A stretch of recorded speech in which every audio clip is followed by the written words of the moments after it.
benefits of being aware of what is available, what is possible, and how best you can apply this in your clinical practice. And that is the reason, even in this rapid recap session, we have organized this interactive sessions of improving your clinical acumen and decision making, and also to know the different perspectives that can be brought in by different different people with a similar sort of a specialty, because there is no one single treatment protocol for every case which you treat. So that sort of a perspective, one has to get it. And with that intention, we have introduced this interactive session.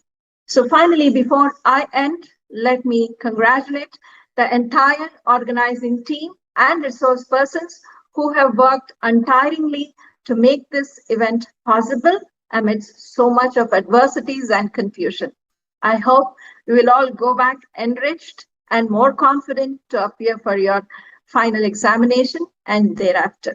So wish you all the very best in all your future endeavors. And for our togetherness and our continued learning on this occasion, let me end with a prayer to Almighty. Om Sahana Vavatu, Sahana Bhunaktum, Sahaviryam Karavavahai, Tejasvinavadidamastu, Mavidvishavahai, Om Shanti, Shanti, Shanti. Lord, protect us together, nurture us together.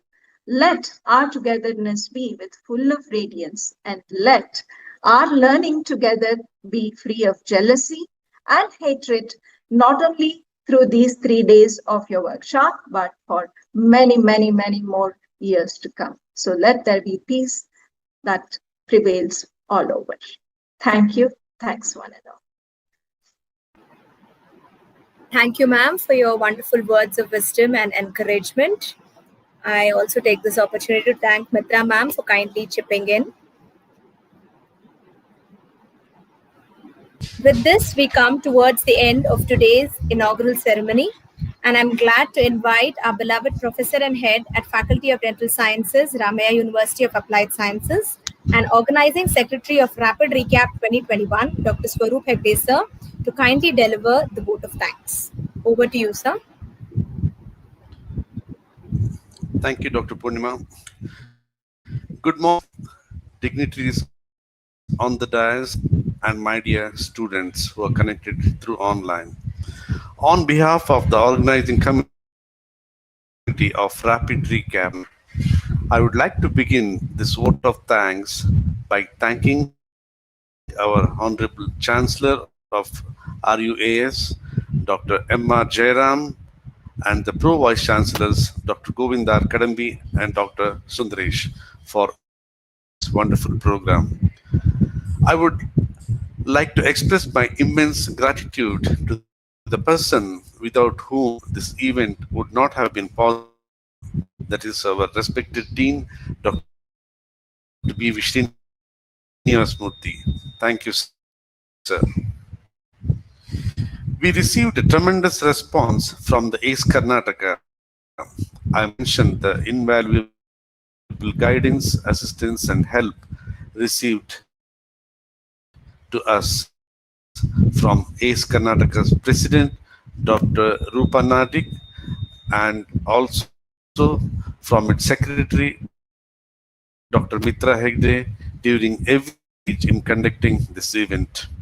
I would also like the IACDA President, Dr. Viva Hegde, Secretary, Dr. Prahlad Saraf, and the President-elect, Dr. Ratnakar, for their invaluable support. The success of this event can be attributed in large part to several individuals who contributed their time and efforts. We have been very fortunate to be supported. Our organizing chairperson, Dr. Sylvia Matthew, Joint Secretary, Dr. Shruti N., Treasurer, Dr. Dinesh K. I thank you all immensely. For any event to be conducted in a seamless manner, there needs to be a coordination of several moving parts. The scientific committee has worked tirelessly to ensure just this. The commendable people behind this are the chairpersons, Dr. Ramya Raghu and the co-chairpersons, Dr. Ranjini M.A., Dr. Purnima Ramesh, and Dr. Champa Ravi. Thanks to each one of you. I would also like to thank the reception and hospitality team headed by Dr. Indrisha and Dr. Nitin Shetty, and especially the registration team headed by Dr. for their significant contribution. Because of this, we have received a record number of registration this time. Special thanks to Dr. Indrish and Dr. Radha for managing the clinical section in the department during these 3 days. I would like to thank all my advisory committee members, which consist of all HODs of various dental colleges. I must also thank each and every speaker, resource persons, and the moderators who conceptualized and executed the various thanks must also be our incredibly eloquent and dynamic anchors for this, Dr. Purnima and Dr. Shruti. This event was perfect hosted on the IGCR platform, and I'm sure you must all be excited by how convenient and the experience was. We have Dr. Reena and Mr. Shreyansh to thank for this. Special thanks to Mr. Anthony and who handled the technical video.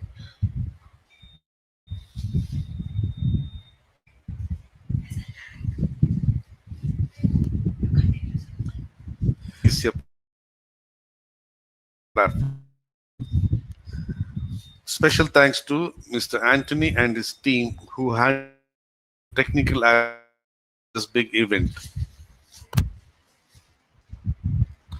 In Dramaya, whether it is online or offline program, presence of our administrative officer, Mr. Gopal Krishna, is very important. Special thanks to Dr. Sushrita, Dr. Narmada, and Dr. Anu, and all my dear postgraduate students of the department. Finally, most importantly, thanks to all my dears will not be possible. Ramaya has always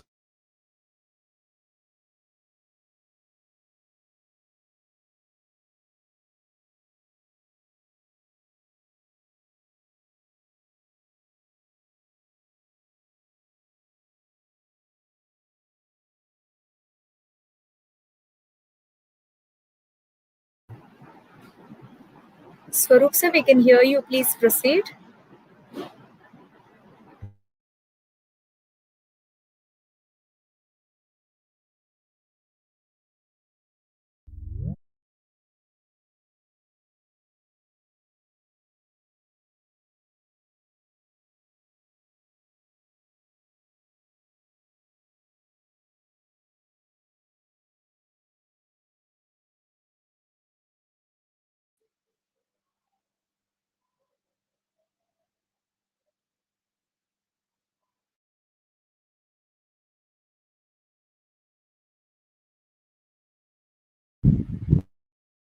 Dr. Purnima. Yes, sir, we can hear you. Please go ahead. Please unmute yourself and go ahead, please. Yeah.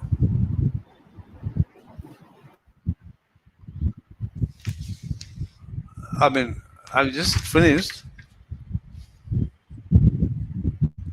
Hello.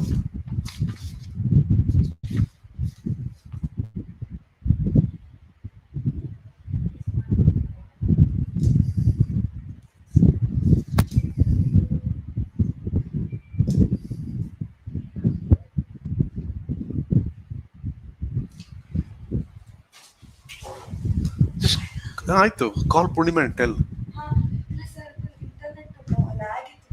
Purnima, you go ahead. He has finished actually. Purnima, you can go ahead.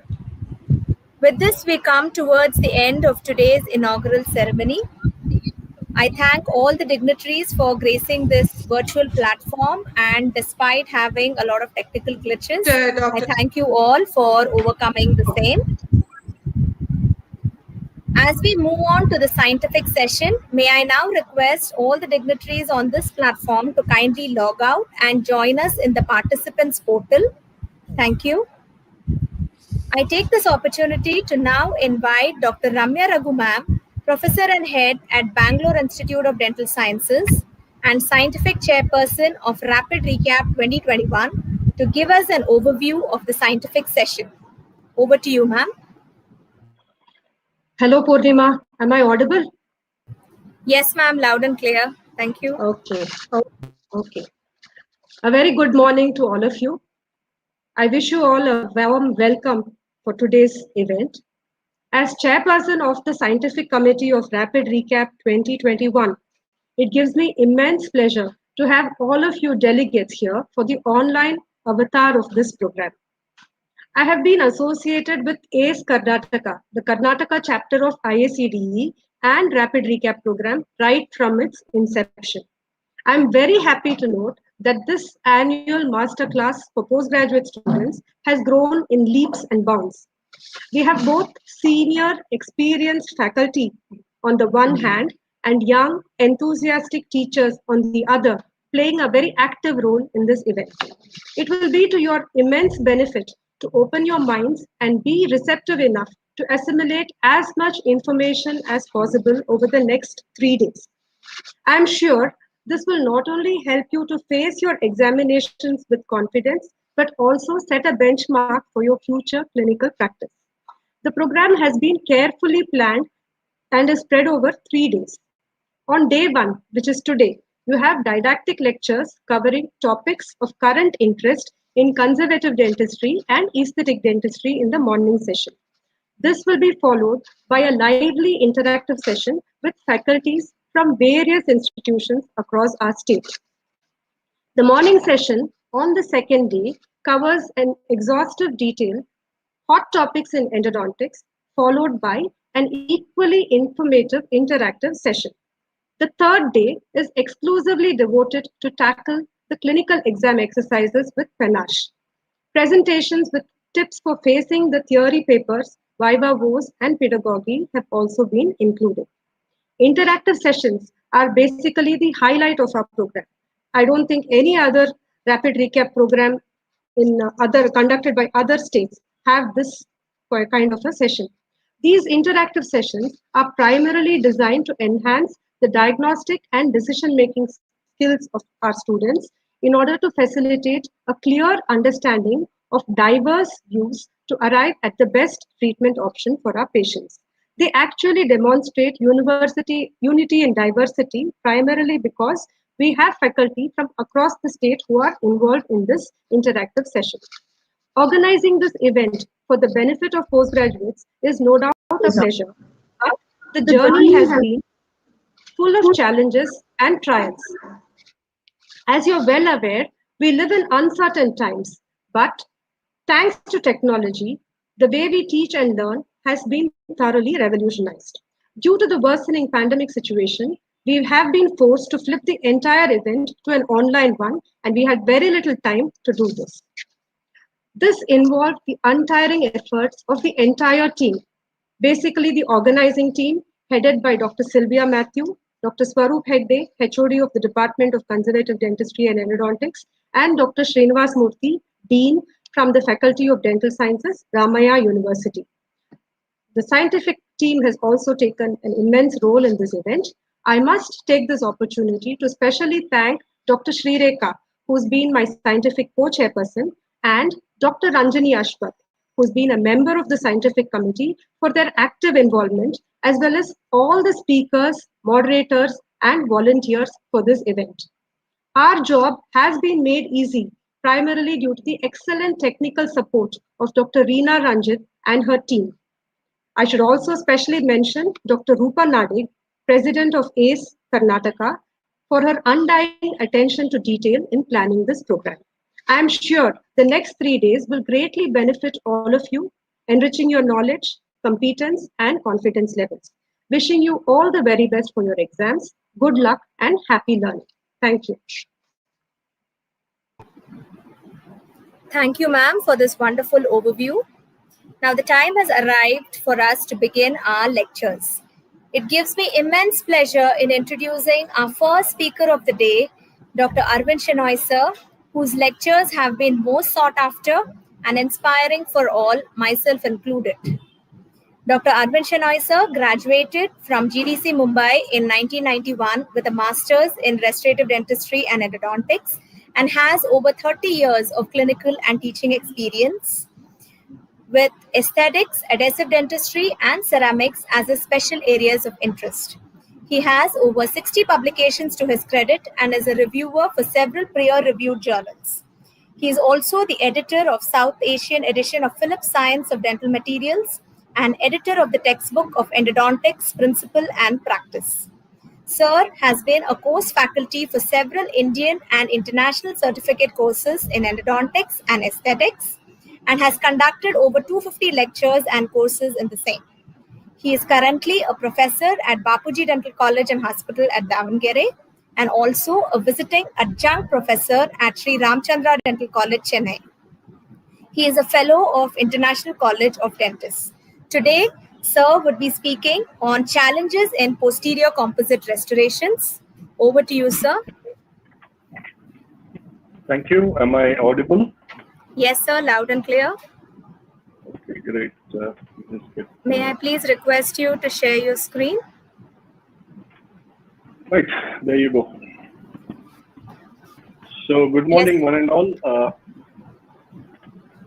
When Srirekha first called me, I should have known that she was going to use this opportunity to put me in a little bit of trouble, and she did. So she gave me this interesting topic, challenges in posterior composite restorations, a topic which at the best of times would take a day to cover. But I'm going to try my best to cover it in this limited 1 hour that I have. One of the things I really miss because of the pandemic is not being able to travel. These are some of the pictures which I have taken in my travels across the world. Beautiful areas where I don't know when we'll be able to travel next. But when I say this, what I'm also going to miss is this. I mean, traveling to learn. Life has been a constant journey from the time I graduated back in the late 80s till now, of trying to improve and making yourself a better dentist, a better clinician, a better academician. And I heard a lot of talk during the inauguration about technology and advancements in science and things like that.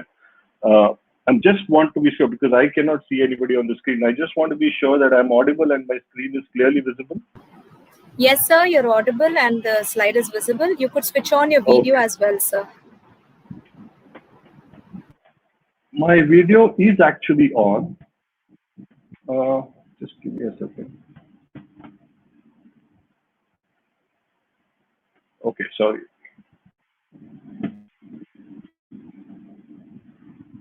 Yeah, is that on? Yes, sir. Thank you.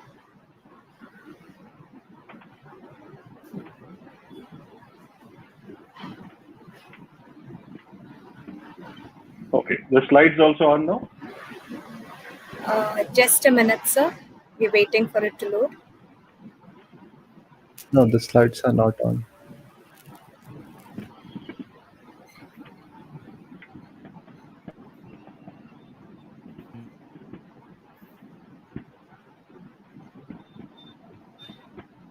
Now? Yes. Okay, great.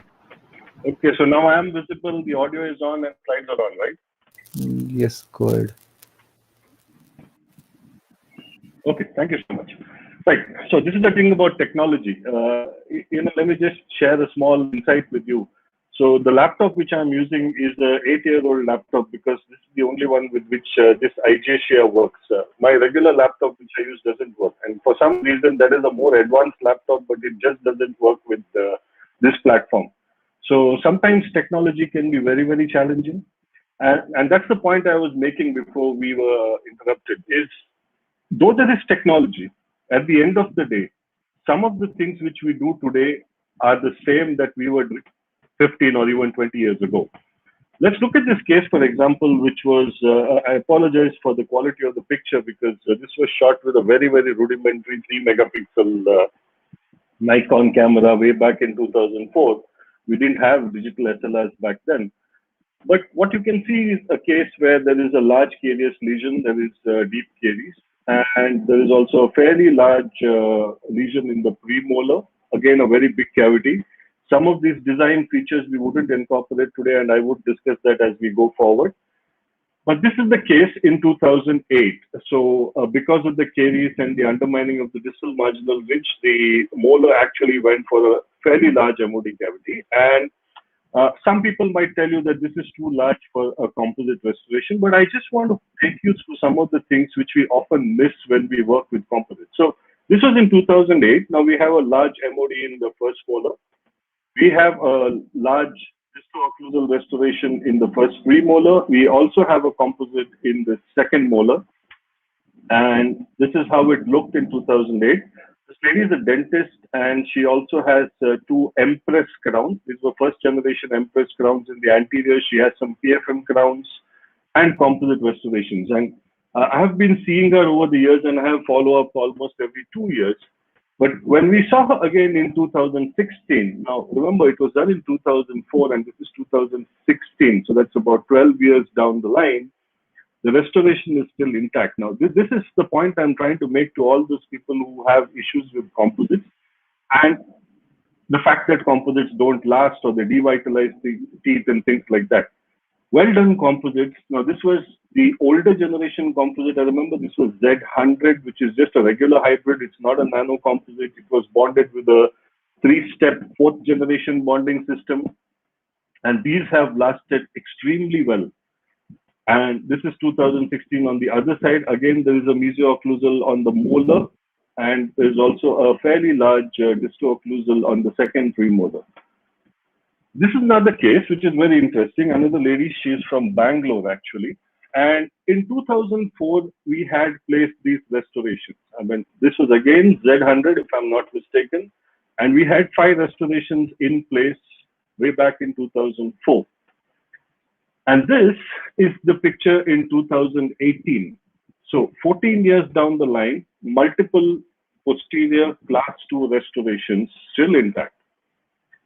And one of the things, my pet peeve has been, one of the reasons why we fail instead of succeeding is because when we fail, we don't look at the reason for our failure. And when we succeed, we don't look at the reason for our success.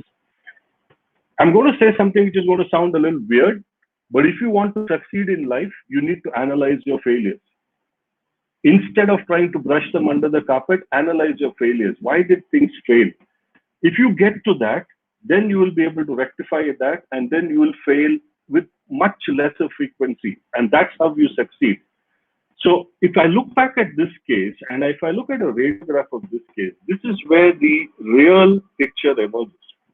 The reason why these restorations have been successful are not as much because of the material which was used, but because we have achieved what you can see with the red marking, and here the other one with the black marking and the blue arrows all point to the wonderful seal which we have been able to achieve at the gingival margin, which is the most difficult area to seal in our posterior composite restoration. And very often we do not understand the importance of this seal. So I took a picture of this gentleman at Bangalore airport when I was waiting for the flight. And this kind of sums up to me what we need to be. Now, this is a really traditional South Indian Tamilian gentleman wearing his mundu or vesti or whatever you want to call it. But he's also smart enough to wear a pair of Skechers, which makes it very comfortable for the long walks in the airports. He has an Apple Watch and an Apple phone. He was using a Samsonite bag. So he's right up there with using technology which is required, but he's traditional enough to still wear the attire which keeps him comfortable. And I think that's the kind of thing which we need to employ in dentistry as well. So if you come to just a clinical case, this would be how you go. This is a case by one of my colleagues, Dr. Anubhav Sood. You excavate the caries, then maybe in this case, for example, a glass ionomer base has been placed, then you go ahead with your bonding and you restore the tooth. Okay, so this is the sequence of events with the posterior composite restoration. But I have to ask you a question. How do we actually treat a case? And this is what I prefer to call Shenoy's triad. Maybe I'm being a little immodest here, but how do we treat the case? Do we use a disease-based approach? Do we use a treatment-based approach? Or do we use a prognosis-based approach? Now, in case you're wondering, my opinion based on 30 years of teaching and interacting with students and clinicians, and one of the things is that I consider myself to be a clinician first and an academician second. I believe that when you treat patients, you actually understand the theoretical part of it. So what I really feel is most practicing dentists nowadays use the treatment-based approach. What I mean by that is if I show a case to somebody, they will say, oh, this is a composite restoration, or this is a root canal, or this is a crown, or this is an inlay. That's a treatment-based approach. You have decided on a treatment, but according to me, that treatment has to be based on the disease and the prognosis. To give you an example, say a 60-year-old, if he had prostate cancer, the first line of treatment would be surgery followed by maybe radiotherapy or chemotherapy. But the same thing in an 85-year-old patient, the surgery would be contraindicated. It would be treated purely maybe with radiotherapy or chemotherapy. So the disease can alter the treatment, the prognosis can alter the treatment. So it's high time I would really encourage young students to start looking at treatment based on this. The disease that we are treating more often than not, and I am really, really impressed with the schedule which has been drawn up by the organizers. I had not seen the sequence of lectures and I didn't know who was speaking after me. I was given a topic and I just worked on that. I'm like a dog with a bone when it comes to working on something. So I was focused on that. But just yesterday, I got the schedule and I went through it. And I was really impressed with the sequencing of the lectures because, you know, part of those things are covered in my lecture. I'm not going to tread on any toes. But the right sequence of lectures is going to follow. And I believe this is the way to go. So this is the disease we are primarily working with. That is caries. And this is a stunning statement based on a meta-analysis, and this has really been proven by my experience as well, traveling across the country and meeting dentists. Half of dentists that generally you meet, they reject evidence-based caries tissue removal strategies. Most of the dentists have preconceived notions, and I believe, my dear friends, students, y'all also have some preconceived notions most often about how caries needs to be managed. It is not always a very scientific approach. And there is a speaker who's going to speak on deep caries management, so I'm not going to tread on that toe. But to the extent that it affects my topic, that is posterior composites, this is what I have to say. And this data goes back to the early 2000s. It's not something which is new. There is no evidence that partial caries removal is detrimental in terms of signs, symptoms, pulpitis occurrence, or most importantly, restoration longevity. There is substantial evidence that complete caries removal is not needed. I repeat, not needed for success. But the key, the case I showed you, followed up from 2004 to 2018, provided the restoration is well sealed. I really want this to be a focus area for all of you. You have a wide variety of carious lesions which you can get. Maybe a minimally invasive lesion on the left going to a deeply invasive lesion on the right. Do you really want to remove everything? Do you really want to remove all the caries and do end up affecting the pulp? Now, of course, it would be dependent on the pre-existing status of the pulp. If the pulp is affected irreversibly, yes, you don't have a choice but to go ahead and treat that. But what if the pulp is only reversibly affected? Do you really want to make things worse? And I would strongly recommend that you all, if you get a chance, listen to Fox Schwendijk. If not, read this book. It is a absolutely mandatory reading for any restorative dentist. So to sum up what the book says, the sealing capacity of a restoration is more important than the removal of carious dentin. This is a statement from Schwendijk himself. But in this very book, there is a chapter by Fawn Meerbeke, who many of you know, who has done a lot of research on bonding and things like that, and his team. And to quote from that, research showed that even while removing all contaminated and demineralized dentine, it is virtually impossible to eradicate all bacteria in a cavity in spite of several disinfecting techniques. So whenever the argument is put forward that you need to remove all the caries because you want to disinfect the cavity, let me assure you, friends, that if you remove all the caries and expose the pulp also, there are still going to be viable bacteria in the dentinal tubules. You are never going to be able to completely disinfect it. So is that the approach you really want to follow? And again, I'm not going to discuss this in detail, but it's an article from Advances in Dental Research. And again, real big thanks to the organizers. They have worked with me last year also, and I have provided a huge number of articles. It's almost 80 megabytes, and that is going to be sent to you. I just hope that all the effort that the organizers and the speakers have put in, I hope that you all actually read the material which is being given to you. So this is an article which you should be reading, Managing Carious Lesions. This is a consensus recommendation by multiple authors. And just to sum up, you need to look at cavities as shallow, moderate, and deep. And when cavities are shallow or moderate, your primary focus should be on removing all caries and getting a perfectly well-sealed restoration. Whereas when cavities are deep, I'm of course saying this in cases where the pulp is reversibly affected only. And when cavities are deep, you should use an approach where you are going to protect the pulp and get a good seal. But in either of these two situations, the critical factor for me, friends, is making sure that you have a good seal. So this is a wonderful case recorded by one of my colleagues, Dr. Arun. The photography is really excellent. So if you have this class 5 lesion and you're going to excavate all the cases and you reach this point here. So at this point, what do? Are you going to go ahead and remove all of this? Mind you, this is a class, it's a class 5 on the buccal of a molar. You remove this caries, you're going to expose the entire pulp chamber. Is that more important, or is it more important to see this, the enamel which you have on the periphery? Now, this enamel is critically important to me. This enamel allows me to get what is known as a peripheral enamel seal, and this caries then becomes secondary. I can leave that behind. Okay, so if you can lay your hands on this article, this is something which you want to go ahead and read. This is from Quintessence International in 1991. It's a wonderful article which explains to you this whole concept of remineralization. We have this concept in our head that caries is a unidimensional process. It is not. At any given point in time, in your mouth, in my mouth, in our patient's mouth, you have demineralization and remineralization occurring all the time. It is a continual dynamic process.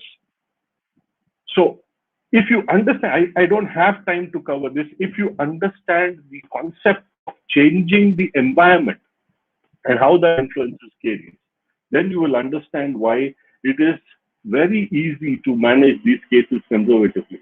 So if you have deep caries, one of the things that you should be looking at is conservative management, and somebody is speaking about that, and also using bioactive materials. Somebody mentioned this earlier, using bioactive materials in such cases as interim restorations. Having said this, please let me make one point very clear. Now, this is an interim restoration which has been done with biodentine. Okay, you could use MT or whichever material of your choice you want. The point is, unless and until you seal the margins with this restoration, you are not going to get the remineralization that you desire. So when you go back to this whole concept of indirect pulp capping using calcium hydroxide and putting a zinc oxide and leaving it there for 12 weeks, if your restoration is not sealed, it's not going to work. Let me also make one more point, and a few of the things which I'm going to say now are probably not going to be accepted as easily. But one thing I'm going to tell you is that when I use information for myself, I ensure that most of it is evidence-based. If I tell you anything which is anecdotal, I will tell you. Unfortunately, the trend in dentistry now has been only anecdotal dentistry, WhatsApp dentistry. As restorative dentists, as specialists, we should be looking at RCTs, meta-analysis, randomized controlled trials. We should be looking at systematic reviews. That should be the source of our data, not anecdotal evidence. So going back to the 1990s, and if you look at the work which was done by Cox back then, it was very evident that calcium hydroxide does not serve as a good sub-base or base or whatever. It is really not a great material to use. I'm not going to focus more on this. I just wanted to put this point across. There are references on the slide. Feel free to go ahead with it. In today's day and age, this is not an acceptable material to use. Which brings me to a very interesting study which was done in 1998. So what they had done back then is they took carious teeth and they restored them without removing caries. Right? You heard me right. They restored them without removing the caries. So they had two groups with bonded composite restorations. They had one group with a bonded amalgam restoration. They had one group with an unbonded amalgam restoration, and they did intergroup comparison. So they compared bonded composite with bonded amalgam, bonded composite with unbonded amalgam. They compared bonded and unbonded amalgam, and they also compared the two groups of bonded composites. So when they compared this, very interestingly, what they found was whichever group they had bonded, irrespective of whether it was amalgam or composite, they had better success. Whichever restorations were sealed, whichever margins were protected, there was no recurrent caries. And more importantly, bonded and sealed restorations placed over frank cavitated lesions arrested the progress of this lesion over a period of 10 years. This is a very, very, very critical statement. Arrested the progress. If I go back to the Quintessence article, which I told you, and there's some lovely work done by Tenkate also, which, Featherstone, Tenkate, go back to those references and you understand the concept of changing the environment, inducing remineralization, you will understand this. So I come back to the most important point. Are you sealing your restoration? So if we go back to this last one, which I showed you earlier, which was done by Anubhav, the most important things are, for me, margins in enamel, which could be sealed, a good KO surface seal, and good adaptation of the material. If you see here, though it's a deep cavity, it is very, very well adapted. So what succeeds and what fails? Now, this is the prognosis based. Remember, I told you my treatment is based on the disease and on the prognosis. So if I'm looking at prognosis, it is important to look at what succeeds and what fails. And I would encourage you to go to the series of 10 articles by Burke in British Dental Journal. I think 2 of these I have provided in the reading material. I have not provided all. So basically, they have looked at a large data set of 10 million restorations. And they have looked at individual teeth, they have looked at individual restorations, and have to see what succeeds and what fails. Now, these are things which do not come in our dictionary most often. Longevity, survival probability, failure, time to extraction. So let's look at a little bit of the data that they found. So if you look at patients under 40 years of age, this is time to reintervention. What is time to reintervention? From the time you first place the restoration, when are you likely to have to re-restore it or repair it or something like that? So under 40 years of age, if you look at it, the green line, glass ionomer, has the worst performance. The dotted blue line, crown, has the best performance. Just below that is single surface amalgam. But if you notice, two surface amalgam and composite around the same area. Okay. Let's go to patients over 40 years of age. Again, same consistency you will find. Glass ionomers, worst performing, crowns are the best performing. And again, you see composites perform nearly similar as class 1 and class 2 amalgam restorations. And this is of even more interest to us. And I need all of you to step back and think. The moment you intervene, that means the moment you take a drill and you go ahead and restore the cavity, from there is a finite amount of time before the tooth will go to extraction. And that depends on how well you restore it or not. If you restore it badly, secondary caries, larger restoration, endo, secondary caries, and finally extraction. That's the sequence of events. So time to extraction of restorations in molar teeth in patients over 40 years of age. Again, if you notice, the teeth restored with glass ionomer have the worst prognosis, and the teeth restored with crowns have the best. But having said that, all the other restorations in between, whether they are amalgam or composites, they fall within the same range. So if you combine this data and look at the survival probability at 10 years, this is what you find. And surprisingly, to those who talk about the additional failure of composite or how worse it is when compared to amalgam, you find that the survival of composites is 43% at 10 years as compared to 51% for amalgam. But I would also encourage you to look at the figure in the extreme right-hand corner. That is the number of restorations. It is 35 lakh restorations with composite as opposed to just 7 lakh restorations of amalgam. So you have 5 times more composite restorations being evaluated, and yet the figure is only 43%. So if you look at this data, composites do provide a great restoration provided it's done right. So why do we succeed or fail? Because it is challenging. The technique has to be right, the materials have to be right, and you have to make the right choice. If this is a 10-year-old restoration, I have not been able to follow up the restoration since, but it's doing extremely well at 10 years. And I can show you multiple cases like this. A serious recommendation, this article by Optam from 2014, a systematic review and meta-analysis, you should go through because they have really evaluated a good cross-section of prospective and retrospective studies. And I'm just going to sum up their data for you. So if you look at the most important reason for failure of composite restorations, it is caries, and the second most important reason is fracture, always. But the caries risk is also dependent on the patient. I need you to remember that. So when you look at a case, look at the disease, look at the restorative material, also think of the patient. What is the kind of oral hygiene that the patient has? If the maintenance and oral hygiene is poor, then the caries risk is going to be more. Also, greater the number of restored surfaces, larger the cavity, greater will be your chance for failure. But the failure at 5 years was only 1.8% and 2.4% after 10 years of service, which is great because it's almost comparable to amalgam.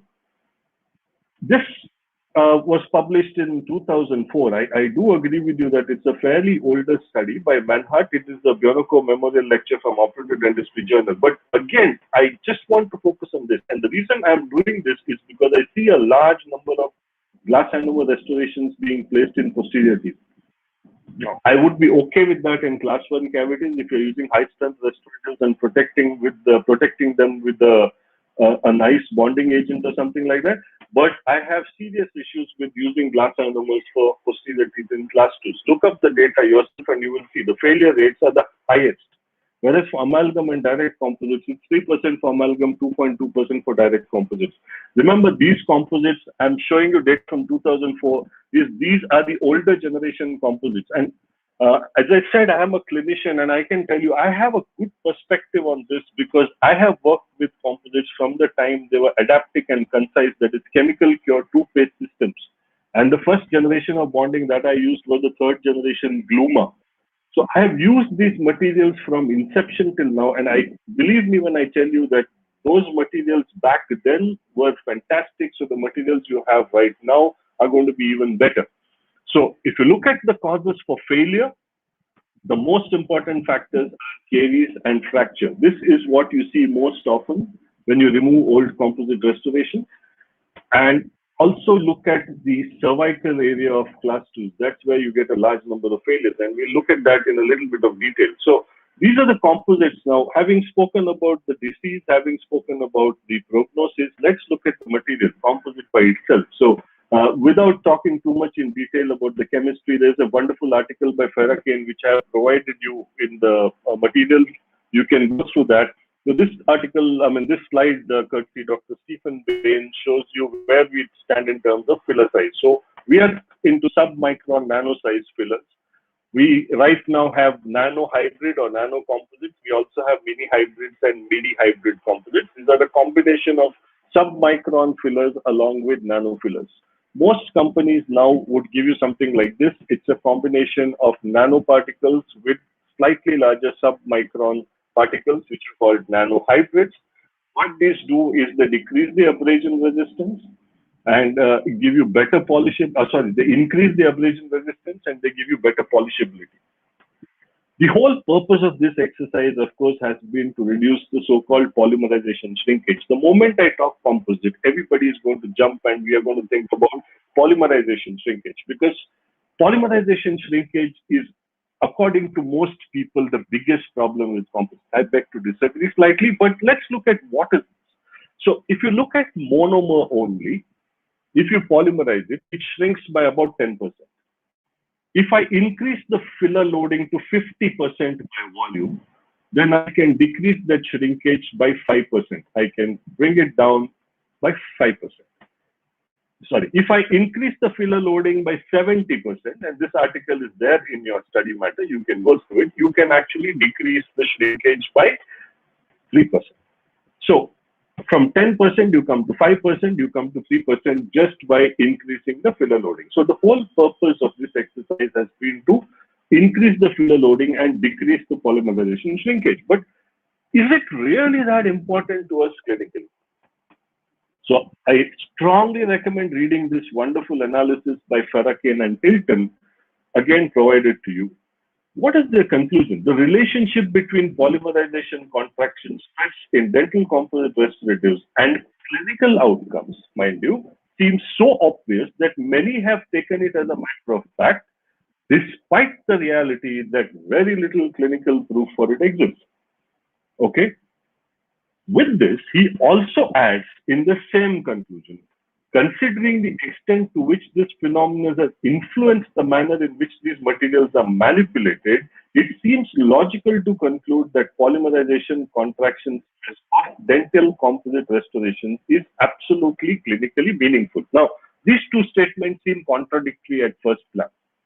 But the point is, what they are trying to say is, we have convinced ourselves that this is a huge thing. And we have worked on all kinds of techniques trying to counteract that, to the point that now it has actually become meaningful for people to think about it. That's all. But if you look at the ground reality, and I will give you another reference from these people only at the end, where you will see that irrespective of which technique you use to restore a posterior composite, the success rate is almost similar. You do multi-layering with regular composites, you use bulk fill, you flow with bulk fill, whatever technique you choose, the success rate is almost similar. So I strongly, again, recommend going to these articles, again, which have been provided to you. And I'm going to just give you a brief synopsis of what are the most important things from these articles. So what are the factors which influence the performance? The type of composite which you use. Okay, so obviously, you wouldn't want to use a microfailed composite in a posterior. You want to use a good nano hybrid with high filler loading. The degree of conversion, what is this? This is something which is most often neglected. How much of the monomer gets converted to polymer during polymerization? Now, obviously, it is dependent on the material. Some materials will have higher degree of conversion potential, but it is most dependent on the practitioner. And I will go out on a limb and say here, this is one of the most important reasons for failure in posterior composites, at least in India, because degree of conversion is also dependent on how well you cure it, which again depends on the light which you're using. Water sorption will be directly related to this. The more monomer you have, the more toxic it is going to be. Plus, now remember, monomer can be toxic. Polymer is not. So it is going to be more toxic if you have more monomer left behind. Water sorption is going to increase, which will increase discoloring, which will increase marginal leakage, which will increase secondary caries. The strength is going to be affected by that. But the strength is also influenced by the type of composite which you use. The wear resistance will depend on the type of composite which you use, but it will also depend on your curing. So you see how much curing matters here. And the surface roughness will depend on the kind of polishability of the material itself and how well you polish it. So if I was to put clinical parameters into this, at the end of the day, as a clinician, what material you select, how well you handle it, how well you cure it, and how well you finish and polish it, that is what is the key to success with posterior composite restorations. So on the left, you have the factors which are potential problems.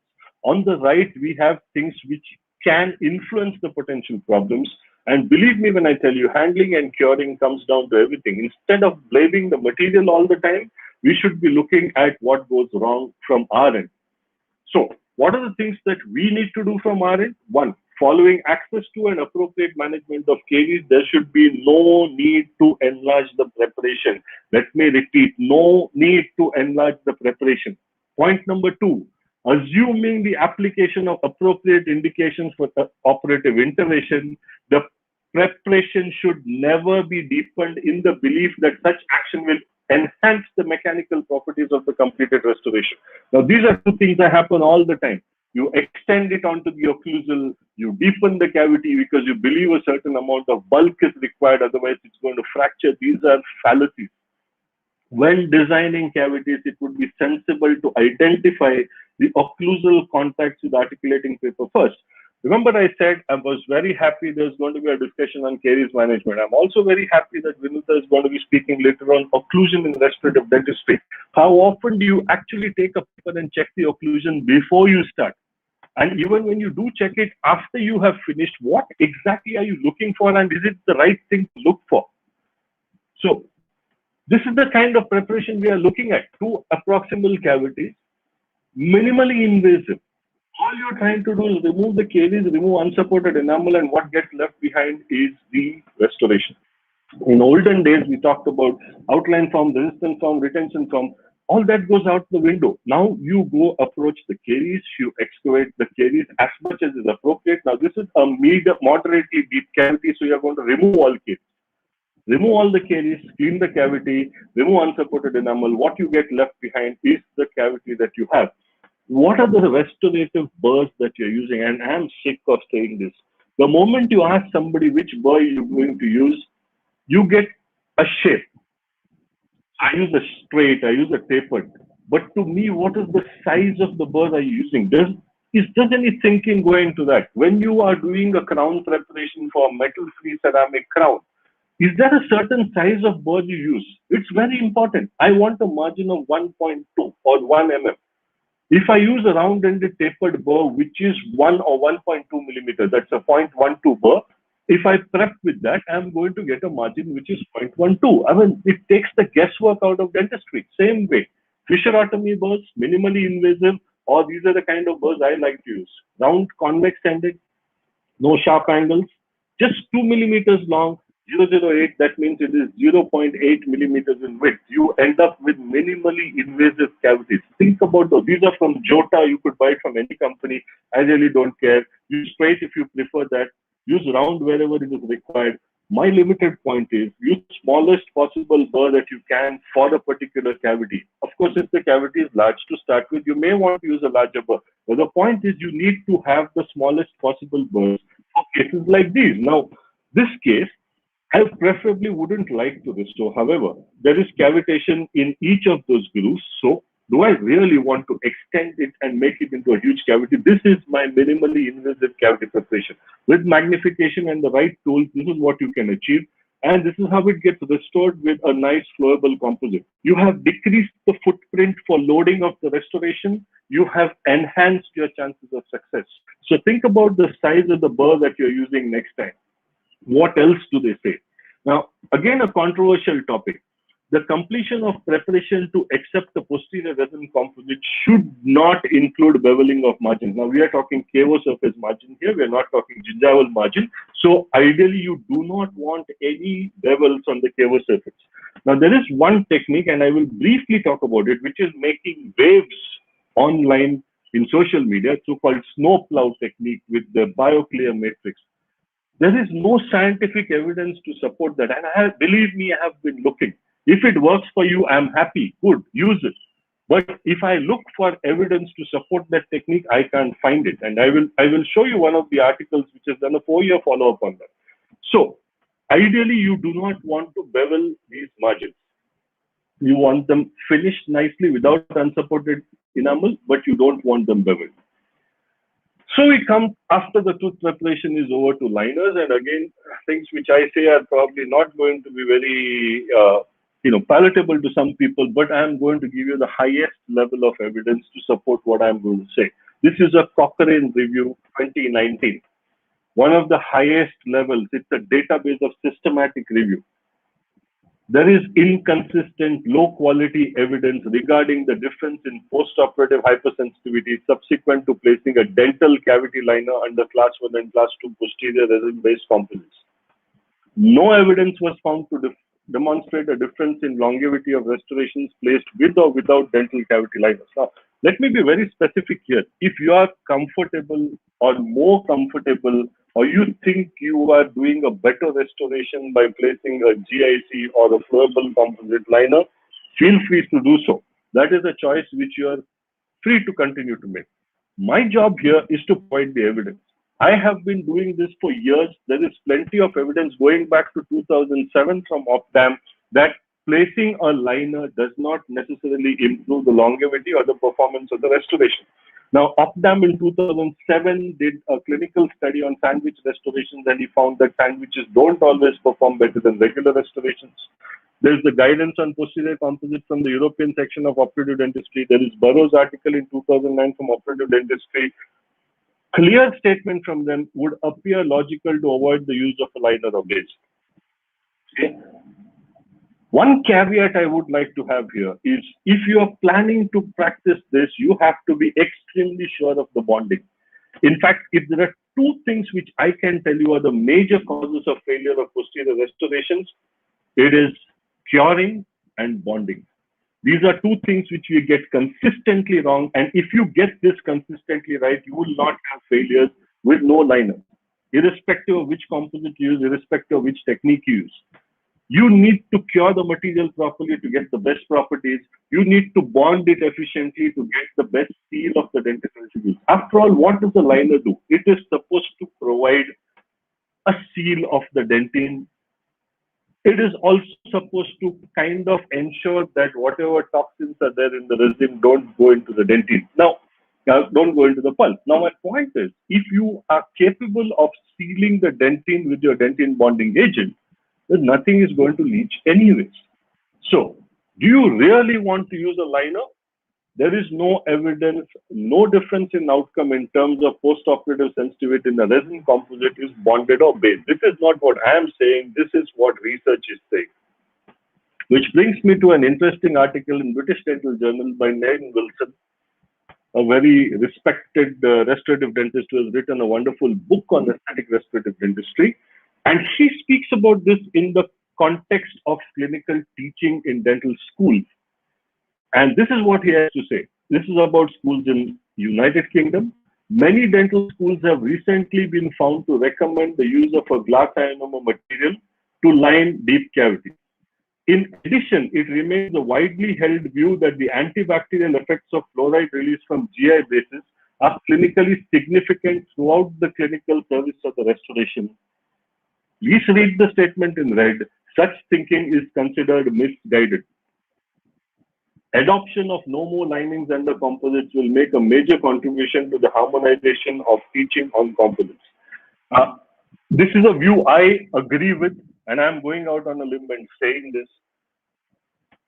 Am I enforcing this on anybody? Absolutely no. This is the science. This is what the literature tells us. This is what a Cochrane review, a meta-analysis tells. This is what clinical research done by multiple authors, including a lot of research by Opdam, which you can look up yourself. Clinical research, mind you, Opdam has actually worked on patients. It is not something which is done in vitro, and a fairly large sample size. Look up his 2007 article on sandwich restoration. So this is what the data tells us. I'm not again suggesting that you just stop using bases, but yes, definitely I would say calcium hydroxide, absolutely don't use it at all. Now, which brings me to the so-called snowplow technique. Now, if you look at the video here, the snowplow technique actually uses a clear matrix. You inject the flowable composite into the box. This is also based on warming up the composite. So this is a compound of regular composite which has been warmed up, and then you inject that into the flowable composite. This video is courtesy of David Clark from BioClear, and then you remove the excess and then you cure it. It's kind of a co-curing technique, and it's supposed to improve the effectiveness of the composite. In fact, you end up spending a lot of time polishing this restoration because there's a phenomenal amount of excess which comes in. The point about 3-point curing, I would fully agree. But again, there is a retrospective study of 4-year follow-up. There is no improvement in clinical performance using this. Would you still want to use this? That's your choice. Go ahead. But there is no data to support it. There is hardly any data on this at all. So when we talk about different consistencies of the material, You have the conventional flowable, packable, bulk fill flow. Packable, not so much now. But the four consistencies which are currently available are conventional, flow, bulk fill, and bulk fill flow. Now, there is a little bit of confusion here among people about how these different ones work. Now, flowables, generally, most people are using them as bases to block undercuts, class 3, class 5 restorations, and minimally invasive restorations. Great. Now, there is a big fear among a lot of people that these have very low strength. And I want to correct that fear. So I'm going to just take data from one manufacturer only, but this will apply to every manufacturer. So if you look at the composition of these four different materials, a regular nano composite, the filler loading by volume is about 63%. That comes down to about 46% by volume, but it's still 65% by weight in a flowable composite. So the flowable composite has a much lower degree of filler loading. A similar pattern follows with the bulk fill. If you look at the bulk fill, it has 58.4% of volume percentage of filler loading, as opposed to only 42.5 for a bulk fill flow. Now, this kind of creates the impression that because the filler loading is lower, the strength will actually be much lower. Very frankly, no. Both the flowable and the regular composite would give you strength in excess of 300 megapascal. Where does the difference really come in? And this is what you need to understand. The difference is in terms of the shrinkage. The flowable shrinks much more than the regular composite because of the lower filler loading. So if you look at a regular composite and a flowable composite, you need to understand a flowable composite is also an extremely good choice for small conservative posterior restoration. So if you have a small class 1, a small class 2, a class 3, a class 5, a flowable composite makes a great choice because it flows well. The issue is the shrinkage is going to be higher. The strength is not really a big issue. Now, these are some articles on bulk fill composites. Again, because of paucity of time, I'm not going to delve into these in detail, but this gives you a complete overview of bulk fill composites. And the whole concept of bulk fill is based on 2 or 3 principles. What are the principles? First of all, the bulk fill composites start off with a lower opacity, so they are more translucent, which allows more light to pass through. Now, along with this, they add additional light activating elements. Now, this is important to us later in terms of curing, which I will mention a little later. And they also have some molecules which allow the size of the molecule is larger, so there are fewer molecules, so the shrinkage is decreased. That's basically the basic concept by which these bulk fill composites work. But it's critical to remember that the curing of bulk fill composites, and now when we talk about bulk fill, we are using them because we can cure 4 or 5 millimeter depths. But that curing depth is dependent on the type of light which you use. If you're using a conventional halogen light, you would have to cure for almost 40 seconds to get the same depth of cure. And they give you a good strength, again, in the same range of 300 megapascal.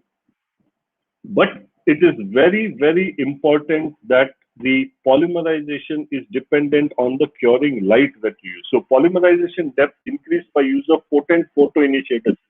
And I will talk a bit about this to make you understand why the light matters so much. It reduces the stress in the tooth, so especially in premolars and all, the cuspal flexion is reduced when you're using bulk fill composites. So bulk fill composites are a good option which you have. You can cure in larger bulk 4 millimeter, 5 millimeter increments as compared to regular conventional 2 millimeter increments. But these 2 articles, without fail, if you want to practice restorative dentistry, a lot of the articles which I have given you, forget the exams, your practice, they're absolutely essential. If you read these articles, you will understand curing so much better and you will become much, much better clinician. So first of all, you need to understand that the positioning of the light is very important. Your light needs to be as close to the tooth as possible. You probably need to cure from the occlusal, buccal, and lingual. If your light guide is only 8 millimeters and you're doing a mandibular molar, as you can see in figure 5C, an MOD in a mandibular molar, the mandibular molar will be about 10 to 11 millimeters in width. Your light guide is only 8 millimeters. If you're going to keep it, you're not going to cure all the composites, so you have to use a stepped approach. Curing faster with a larger intensity is not necessarily better. There's just few tips I'm giving you. The moment you change the shade, the darker the shade, the longer the exposure time. So for the same 4 millimeters, if you're going from shade A1 to A4, you might want to double the exposure time. You might also want to use different consistencies of material in different areas, especially in the gingival seat area, and I'll come to that in just one moment. And at the end of the day, when we talk about lights, we talk about its LED and we say, oh, it's 1200 milliwatt per centimeter square. That gives you only two factors. There are multiple factors: irradiance, radiant flux, radiant excitant, spectral power. Beyond the scope of this lecture, the point is your curing is dependent on all of these factors. And just to make a point about how much difference it makes. So remember when I told you now that bulk fill composites have come with additional photo initiators. Now, for example, ivocyanine is one of them. There is something called TPO, PPD. Now, forever we've been using camphoroquinone. The reason we were using camphoroquinone and blue light was the spectrum of blue light, 480, 440 to 450 nanometers, is the perfect spectrum for curing camphoroquinone. Now, you see on the left here is a graph of a first generation LED curing light. On the right is a graph of a third generation LED curing light. Now, the new generation curing lights, many of them, like say Velo, have got two lights. There is a purple and a blue light. There are two different light sources. Whereas the older generation lights had only blue light. Now, why is this? The blue light was perfect for camphoroquinone. But if you look at ivocyanine, PPD or TPO, they would not be cured as efficiently by the blue light because they are cured at a spectrum which is much lower than camphoroquinone. As you can see on the figure on the right, they need something in the 400 to 420 nanometer range.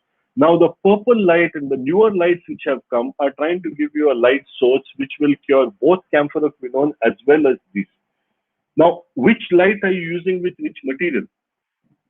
Do you understand the point I'm trying to make? It's a bulk fill material you're using with the first generation LED light. It may not be curing that material additionally for the simple reason that your light spectrum is not capable of curing that material. So what light are you using? It makes a phenomenal amount of difference. Again, when you look at the light, there is no way for you to know. Now, if you look at the light on the right, it's supposed to be a 1600 milliwatt per centimeter square light. And if you look in the center, it is red and it is purple around the edges. Whereas the light on the left, it is blue throughout and purple along the edges. What does that mean? They measure the actual irradiance of this light. Now, the one on the right, in the center, it is around 3000 milliwatt per centimeter square. Yes, but as you're going outside, it is going to around 500 milliwatt per centimeter square. What does that mean? If this is an 8 millimeter beam of light, in the center, it's going to cure the composite. Fantastic. But towards the periphery, it's not going to. Whereas the light on the left, which is a lower intensity light at 1100, has got a more uniform beam profile and it's going to cure the entire restoration much better. So when we use lights, again, now these are lights which have got dual source. They have blue and purple, the photograph on the right. Again, the intensity in different areas is different. So essentially, the point I'm trying to make is that these things make a phenomenal amount of difference. I encourage you to read these articles to understand this. And this is one of the wonderful articles which compared 6 of the most commonly used lights. I'm not going to take any brand names, but you look up this article. And what I want you to see is the difference again in the beam profiles of these lights. If you look on the top, that's one of the best lights. It is kind of yellowish orange throughout and only blue on the periphery. But if you look at the one, say, on the extreme lower right, it is red in the center, which means very high intensity. But most of the periphery is gray. The one next to it, called SB, also is most of the periphery is gray. Gray is less than 400 milliwatt per centimeter square. So if you're going to use one of these two lights, what you're going to end up with, now again, the width of the wand is only 7 millimeter and 7.2 millimeter for these. So what you end up with is an intensity which is insufficient to cure a regular composite, let alone a bulk fill composite. So when we talk about class 2 composites, and I spoke about the gingival margin, now I need you to understand that you are going to be placing your light at most on the occlusal surface of the tooth, and your gingival seat is probably about 6 to 8 millimeters away from there. So in the best of circumstances, your light is going to be 6 to 8 millimeters away from your gingival seat. Think about this. You can cure the occlusal composite by placing your light directly on the tooth, but your gingival seat is going to be 6 to 8 millimeters away. Whatever you do, So when you come to the gingival seat, what happens is, now this is again from the same article, as the tip to target distance increases, the intensity keeps going down. So you may start with a great light which has got great intensity, but as the tip to target distance increases, which will happen with the gingival seat, because the light is away from the gingival seat, the power decreases. So you have to seriously think about increasing the curing time. So tips to take from here: be careful which light you use. The light has to be as close to the tooth as possible. Three-sighted curing if possible. Higher the intensity of light, more is going to be the heat generated. You might want to use the air from a three-way syringe to, kind of cool it. The darker the shade, more curing time. More further away you are from the light, higher curing time. Okay. Last, we come to about 5 minutes on bonding, because all of this will work wonderfully well only if you bond correctly. So, different types of bonding options which you have: etch and rinse, self-etch, and now you have universal adhesives. I just want to focus on a couple of things. I've given you a couple of articles. If you read that, it gives you every single thing that you know about bonding. I'll mention that in a minute. But what I want you to understand is most dentine bonding agents are designed or manufactured to work with normal dentine. You don't design a bonding agent to work with caries-affected dentine. But in clinical practice, you are going to work with caries-affected dentine as well as normal dentine as well as sclerotic dentine. So since I don't have time to go into this in too much of detail, the most important thing, again, I want to come back: finish cavity margin in clean, sound tissue to get the best performance of dental adhesive. So margins in enamel, chemosurface seal is very important. The best option for posterior restoration is a selective etch technique, and then use a self-etch bonding system. Okay, again, no details, just a self-etch bonding system is wonderful when a lot of dentine is involved. Okay, and you can go for a selective etch technique like shown here. Please understand that there is significant variability between the materials. So again, a tip here: if you look at different materials, there is a different scheduling for how it should be used. Now, you need to understand this for the bonding system to work. Having met the people who developed these bonding systems, I have asked all those chemists one single question: what happens if I shorten the application time? And the answer from each one of them, believe me, these are the people who have developed the bonding systems from the companies that you're using. And they had one answer: you know what, we have tried these with shorter times and they don't work. That is why we recommend these times. So different companies will give you different times. For example, this is one product, rub it in for 20 seconds. This is one, leave undisturbed for 10 seconds. This is one, apply 2 separate coats. This is one, just apply, dry, and cure. So this technique is very, very important. How you apply the bonding system depends on the bonding system that you're using, and don't take shortcuts with that. And lastly, don't forget to evaporate the solvent a little more if required, maybe 10 to 15 seconds. Don't go short on this step. If you do, again, you're going to have much more failures in bonds. Right? So these are the two articles I really recommend that you read, which will give you a complete overview. Both of these are in your reading materials. The first article from Journal of Adhesive Dentistry covers every single thing that you know about bonding, and I don't think you need to read anything more. And if you want to look at it more from the tooth structure perspective, then Jorge Perdigao's article, again from Japanese Dental Review, is an excellent article. So what works best? As I said, 3-step etch and rinse. That is the 4th generation, where you etch, you prime, you bond. Difficult to find those nowadays. Or the 2-step self-etch adhesives. These are the ones which work best. Use selective etching and you will get wonderful results. Increase the evaporation time for the solvent from 5 seconds to 15 seconds. And at the end of the day, you come back to that. Photopolymerization is a complex reaction that has several clinical implications. So I really encourage you to focus on the curing. It is very important. The bonding and the curing. I've covered it in very less detail because there are other speakers and we have already started late. But to sum up, and I'll just show you a couple of cases and I'll be done. So If you look at all of this data, as Ferracane and Lawson have done, they probe the hierarchy of evidence to identify the best strategy for placing class 2 dental composite restoration.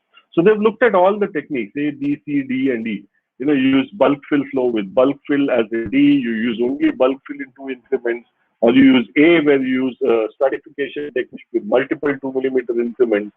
Clinical evidence does not point to one material method combination as providing the best clinical outcome. We come back to the most essential point.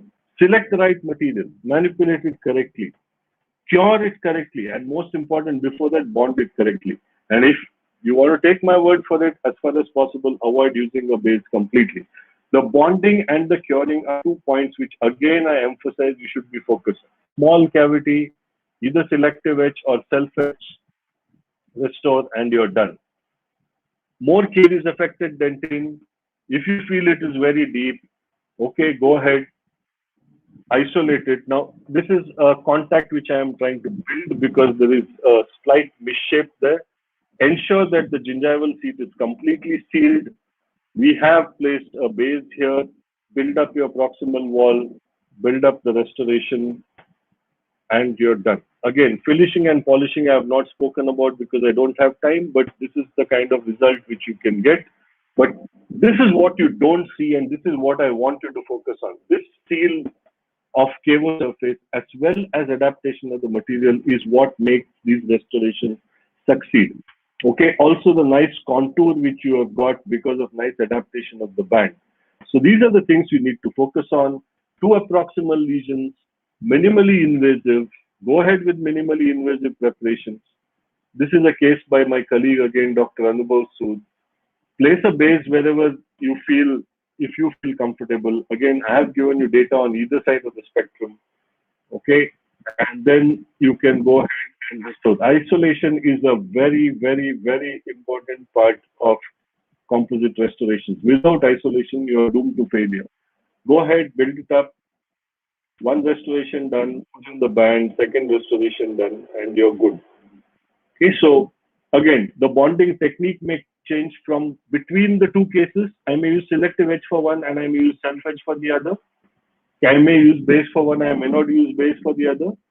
And again, to just give you an intro into the next speaker, not treading on his toes, but just giving you, it's too large.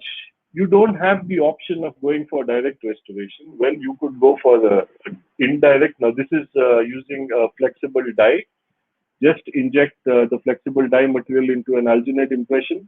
Most of the large amalgam restorations which have failed, you will find that they are already ready-made inlay cavities. You just remove the restoration and it's all as good as a inlay cavity which is ready.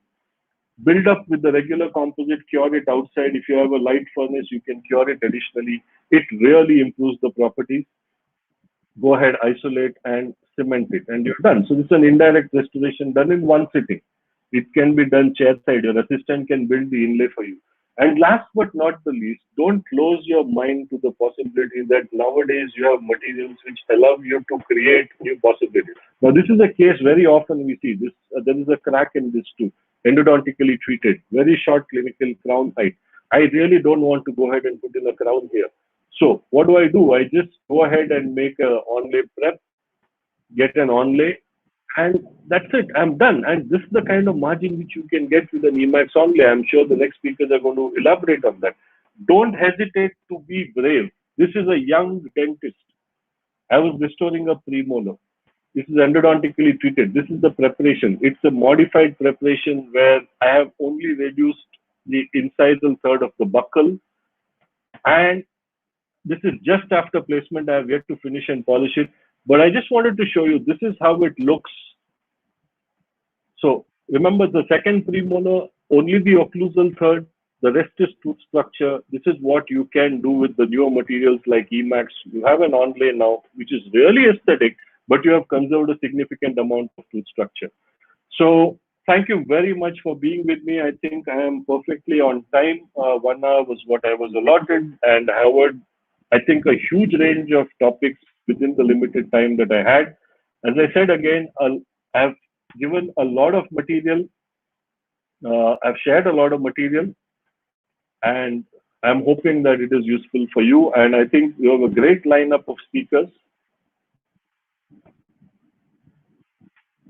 Sorry, you have a great lineup of speakers, and I hope that you can make the most of it.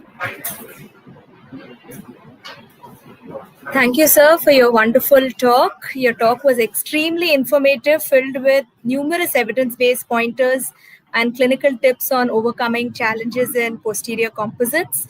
I'm sure the students are going to find your material extremely useful, and students and faculty alike would be incorporating all your tips in their clinical practice. On behalf of the organizing team, I thank you very much for giving us an excellent start to this 3-day program. Thank you very much, sir. Thank you. Thank you.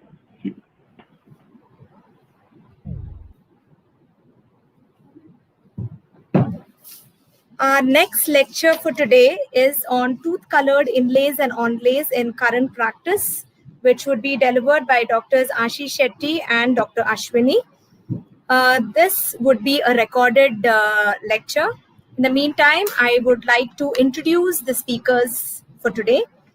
Dr. Ashish Shetty, an alumni of GDC Bangalore, received his postgraduate qualification from CODS Davangere and was awarded the Best Outgoing Postgraduate Student.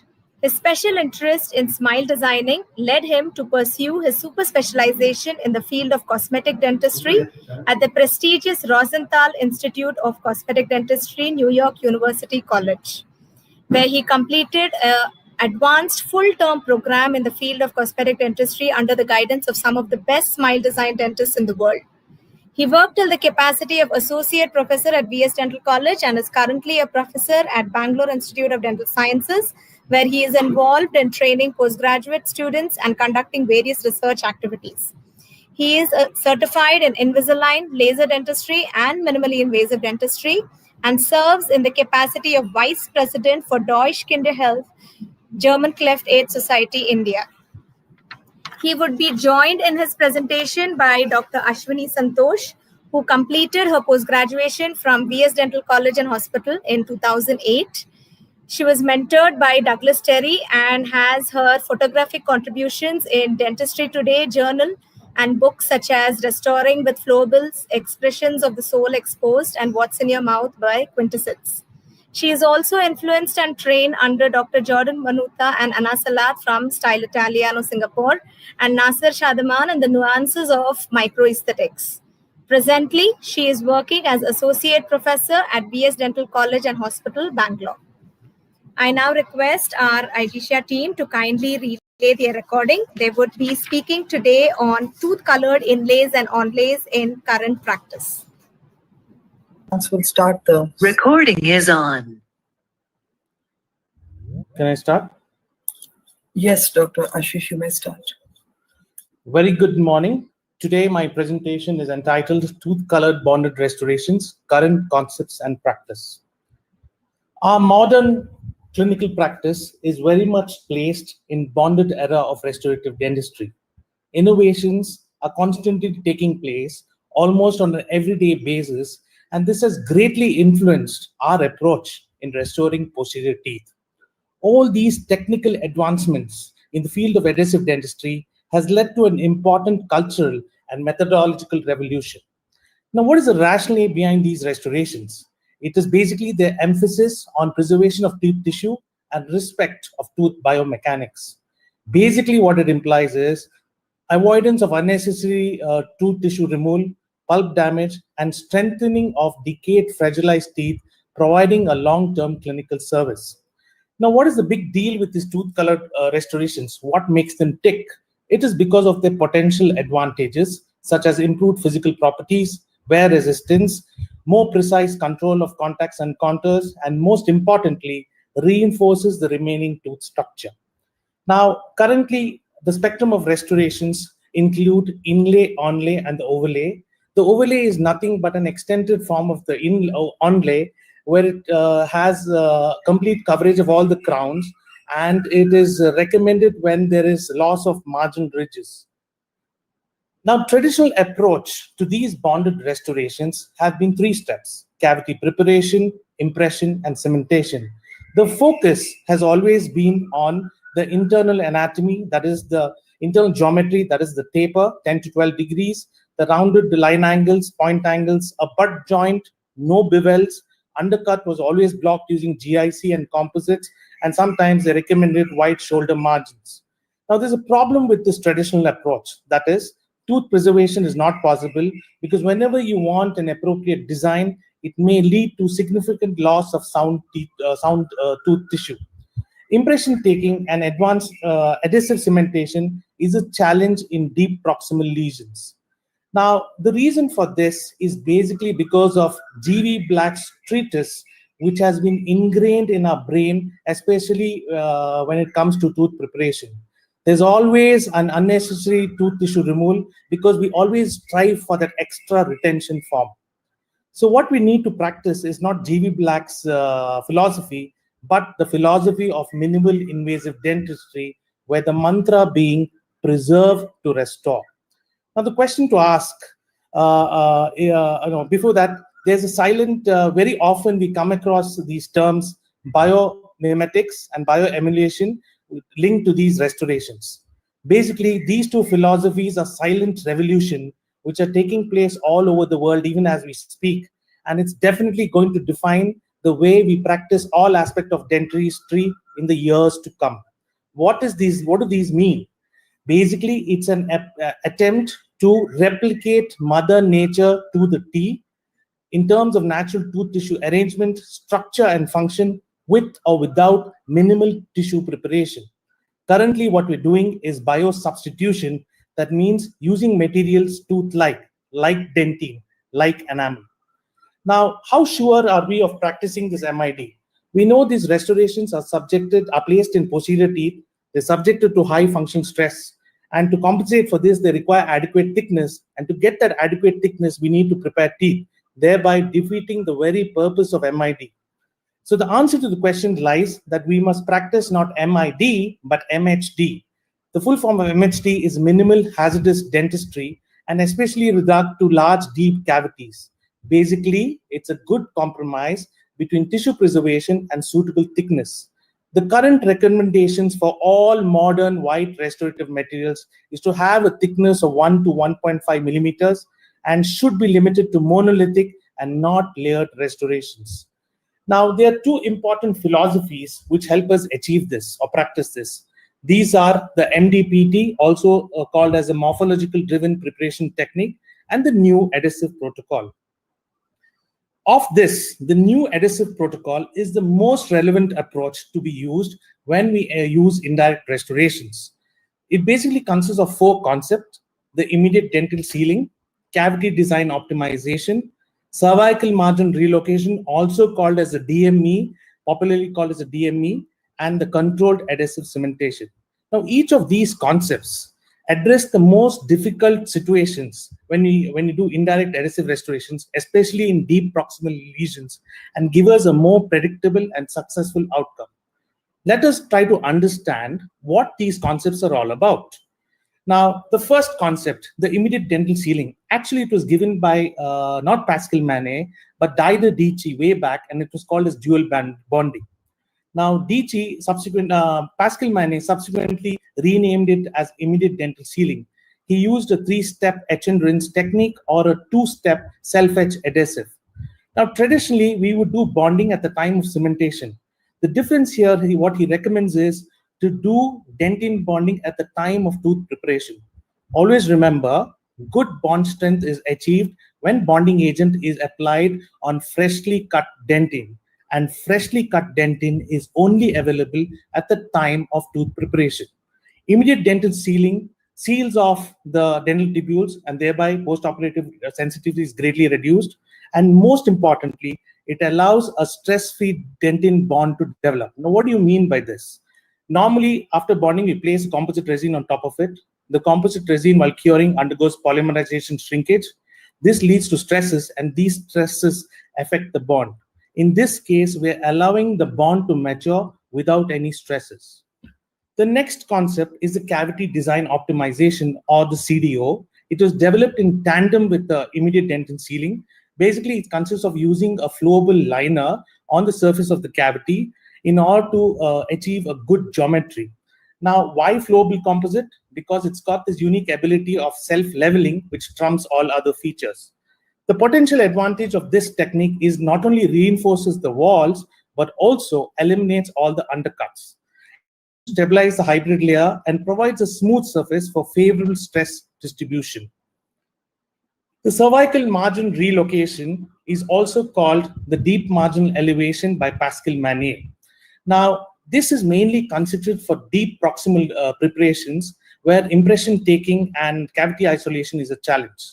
So what you do after placing the rubber dam, you place the matrix band, adapt the wedge in such a way the matrix approximates the gingival seat area, use a highly filled flowable composite or a restorative composite or a combination of above, and build the margin so that it rises supragingivally.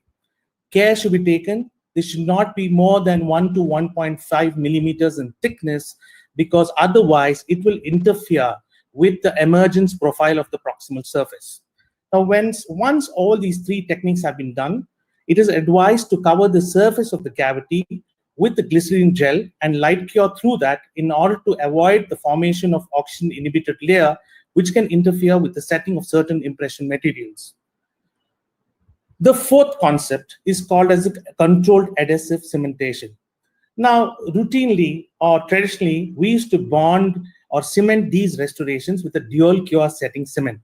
What is now recommended in the new adhesive protocol is to use a regular restorative microfilled hybrid composite. Yes, you heard me right. And I'm sure all of you have these questions popping out in your mind. Oh, what about polymerization? What about viscosity? Well, as far as the viscosity is concerned, you can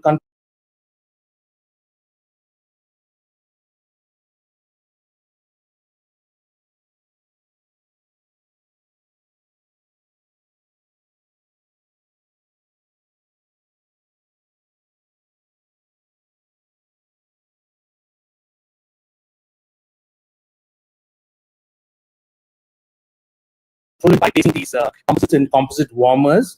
And what is actually been recommended is to use the special ultrasonic tips, cementation tips, which change the viscosity of the underlying restorative composite. As far as the light curing is concerned, throughout our lives, we have heard the dark areas of the tooth where light will not penetrate through. Now, it is heartening to see many studies which have shown that if you have sufficient amount of light output, almost to the intensity of 1200 mW per centimeter squared, and extended curing times, the degree of a favorable degree of conversion is easily obtained. To summarize all these four concepts and the benefits, the first one is the dual bonding or the immediate dental sealing. It provides good bond strength. The cavity design optimization optimizes the cavity geometry, fills all the undercuts. The cervical margin relocation helps to displace the margins supragingivally, and by doing this, gives us an unparalleled access to visualize the margins of the restoration and also facilitates good cleaning and finishing. The controlled adhesive cementation with the restorative composite gives us a benefit of extended working time. So now we begin to understand there is a big significant difference between conventional and revised protocol. Let us understand what these are. Now, as far as the preparation is concerned, in the conventional protocol, there's no specific need for isolation, and what was mainly focused was the internal design, that is the taper. In the reverse protocol, the preparation has to be done under rubber dam, and only what is important is the marginal convenient design. The dentin bonding agent in the conventional protocol was applied at the time of cementation, but in the reverse protocol, it is placed immediately after tooth prep. Now, base and liner was always an option, and generally we used to use GIC or composite to block the undercuts. In the revised protocol, it is mandatory, and preferably we use flowable composite. The provisional restoration was cemented. Usually they were using acrylic. In the revised protocol, what is recommended is light cure temporaries. The luting material in the conventional protocol was usually a dual cure composite cement. In the revised protocol, what is recommended is a light cure regular restorative composite. The restoration insertion was done manually, and in the revised protocol, it is recommended that it can be assisted with a sonic or an ultrasonic tip. Now, these are the current guidelines for all the bonded all ceramic preparations. Basically, they need to, some of the important ones are, they need to have a fluid geometry. They shouldn't have any sharp edges. There shouldn't be any sudden change in cross section. Stresses should be avoided. And most importantly, all the margins have to be enamel, in enamel, and they should be preferably enamel bonded. Now, to achieve this, we have to use the MDPT, or the morphological driven preparation technique. This mainly focuses on 4 goals: minimizing dentin exposure, maximizing hard tissue preservation, optimizing aesthetic integration due to inclined plane design, which permits a better blending, improves adhesion quality by cutting off the enamel presence obliquely to increase the surface area for bonding. Now, the armamentarium usually used is a set of special burrs. The Brasler inlay kit is a great tool to have. Usually it consists of a coarse grit diamond cylindrical burr with a rounded tip, mainly for internal cavity preparation, a fine grit tapered for finishing, and special burrs are there in addition to this with a guiding pin, as you see on the right side of your screen. And this pin limits the entry of this burr and allows the marginal preparation design to be prepared not more to a depth of 0.5 millimeters. As far as the interproximal area is concerned, what they recommend is the Soniflex instrument. These are special ultrasonic instruments, and they have certain geometry, and they're diamond coated up to 45 micron meters, and they have a definite shape. The idea of this is when we just place these instruments into the proximal surface, it transfers the geometry into the tooth cavity. Now, very often we come across with the question on when to do cusp coverage. The actual recommendation is whenever the cusp is less than 1 millimeter in thickness, that is when you have to do a cusp coverage. Now, the reinforcement of the undermined walls is done with composite resin when you have a thickness of more than 1 millimeter. Now, a great concept to know is the anti-fragile concept. The anti-fragile concept helps us to determine and make the decision when a cusp can be capped.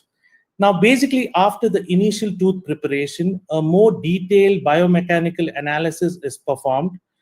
Always remember, thin, unsupported cusps with large undermined enamels behave like cantilever walls, and they have to be reduced.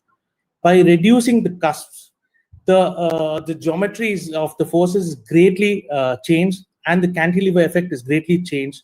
The forces change from lateral tensile to compressive stress. Always remember, compressive stresses occur in residual work on residual tooth structure.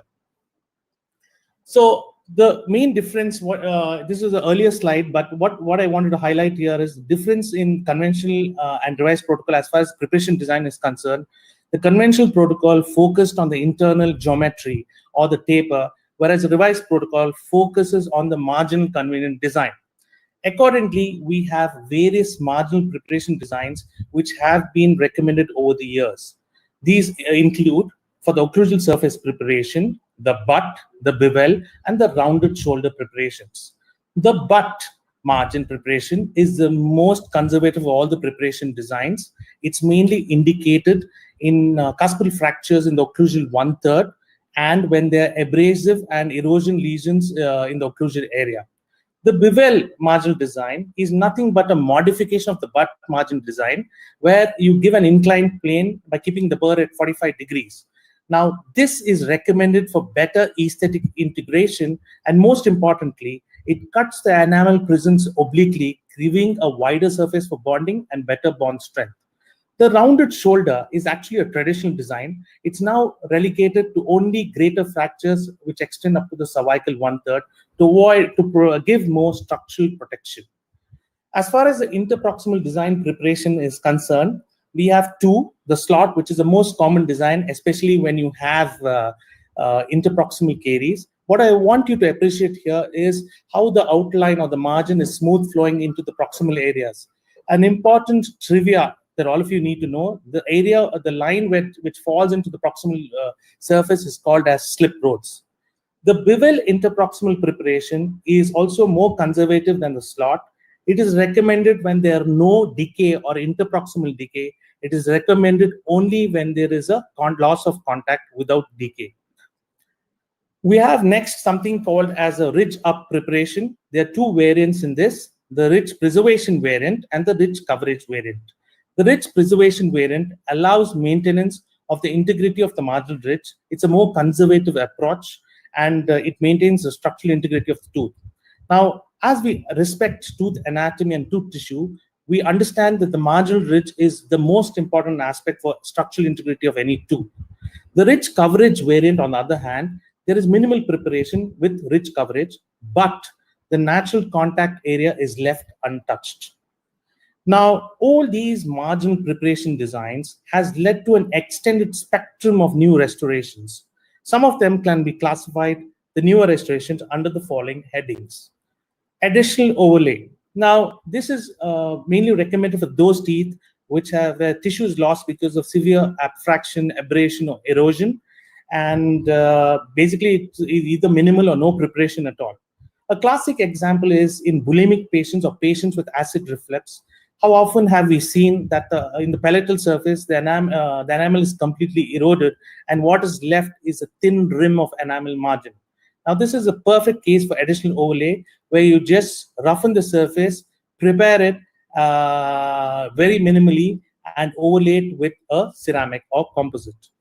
Now, the most popular Viva question, what is a veneer lay or a one-lay? It's nothing but a restoration which consists of an occlusal surface that extends to the entire buccal surface. It's mainly indicated in aesthetic zones in the premolar area. Now, the occlusal veneer or the tabletop is the most famous of these new restorations, which has actually made everybody sit up and take notice.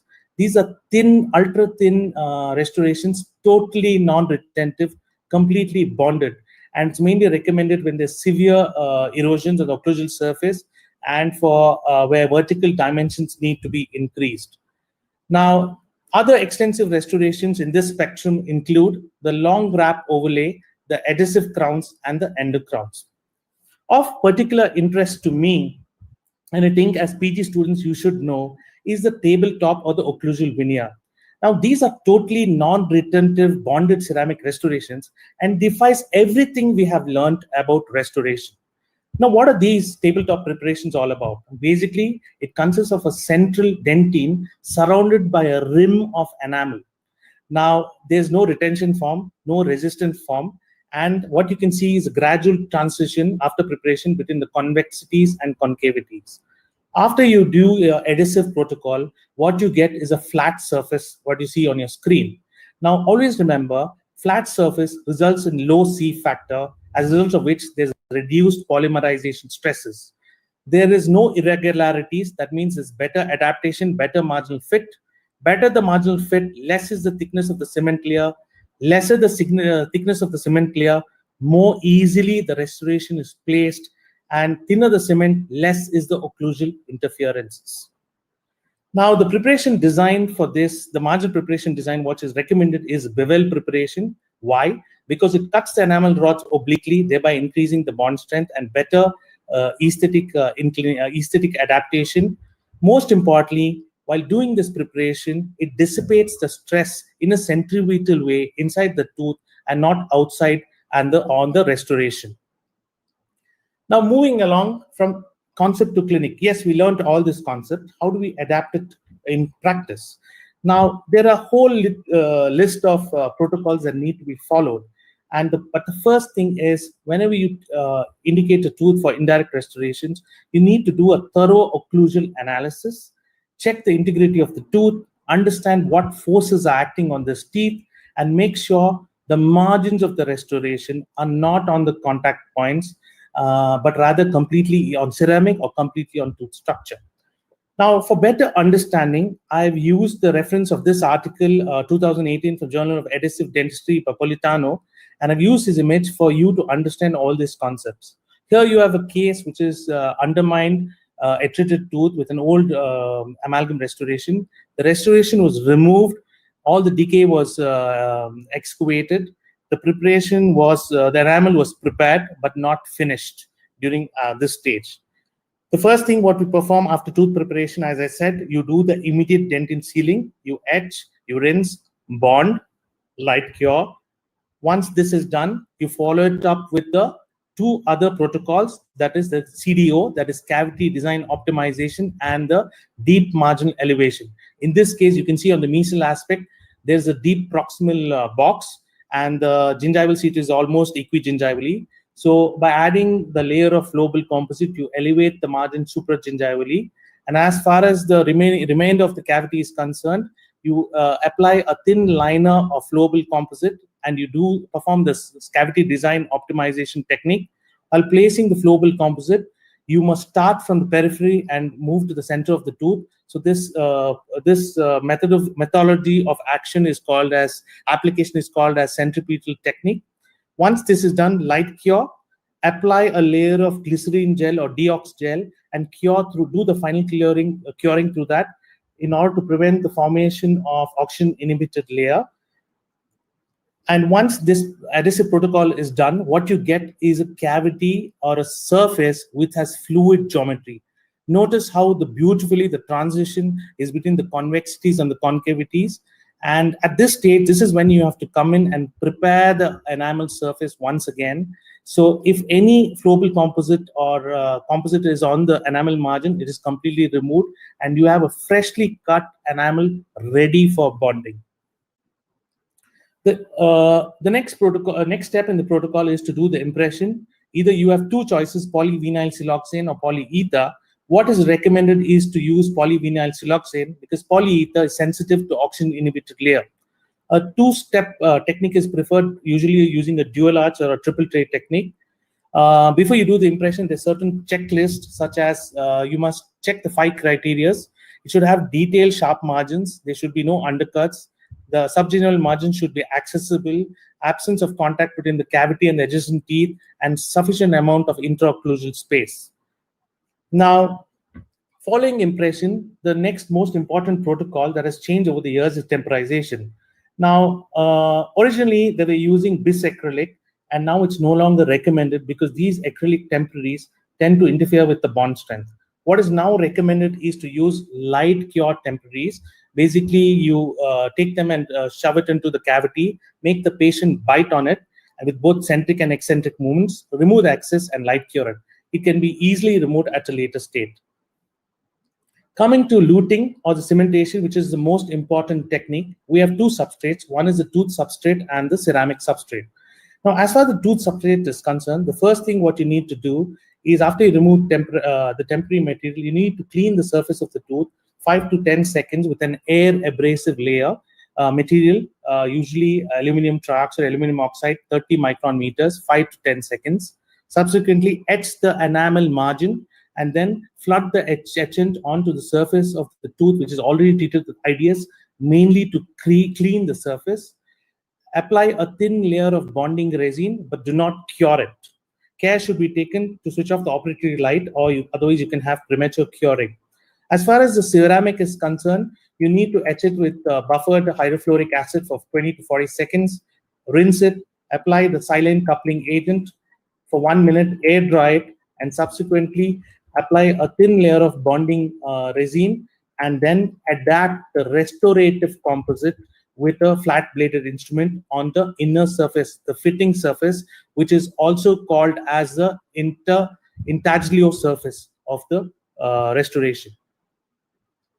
You seat the restoration onto the prepared surface of the tooth, use a stacking instrument to stabilize it, and use your cementation ultrasonic tips. Finish and polish the tooth accordingly, and you are good to go. I'm sure all of you will have this question. Yes, we did all this. What about the longevity? Now, it was heartening to see this slide, to access this article for me, because this is a survival rate analysis, what they did for these restorations over a period of 10 years. And what we found is almost a success rate of survival rates of 99%, especially for lithium disilicate, Emax Press and Emax CAD. And they gave a projection for almost 30 years. Now, why it gave a smile to my face is because I am a second generation dentist, and the only restorations which I've seen survive so long is my father's gold inlays and amalgam restorations. And that'll be the day when I see my restorations last for 30 years. That's why I got a good smile on my face. And finally, coming to my references, these are my references. The first 3 articles by DT is a definite go-to-read article. It will answer all your questions. And I recommend each and every one of you to give it a good reading. As far as your exam is concerned, you need to plan your exam. Either plan A, B, or C. You can decide what you want to do. But as far as this chapter is concerned, almost every other year you've had questions, either 20 marker or 12 marker. And it's been 2 years since you've not had this question. So it's our good guess that you're going to get this question this time. Me and Dr. Ashwini have veered our presentation completely with regards to these questions. So I'm not giving you any flow chart. I want you to look at the presentation and learn about it. Now, finally, to conclude, when it comes to these tooth-colored restorations, we're very cynical. We always say, no, it's not for us, you can't do it, it won't do it. But I implore you, all of you, to make an attempt to read about it, because you must know what is happening in the world today. Because there's a statement which says, the eye see only what the mind knows. Only when you know how to do it will you want to do it, and you'll try to do it, and that's when you'll start executing. Do not be bothered about failures, because as the famous Irish novelist Samuel Beckett says, have you ever tried, ever failed? Does not matter. Try again, but fail better. What it means is, with every mistake, learn, and that is the path for perfection. With this, I would like to thank each and everybody in the organizing committee for having me here, especially my boss, Dr. Ramaya, for egging me on to do this presentation. A special word of mention for the entire organizing team, especially Dr. Rupa Nadik and the technical team, Dr. Reena, for, we flipped this entire conference or this event in a matter of 3 days into an online platform. A big shout out to all the moderators, speakers for joining in the effort.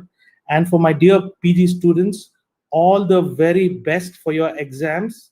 Your journey starts now. Good luck, Godspeed. Never stop learning. Thank you.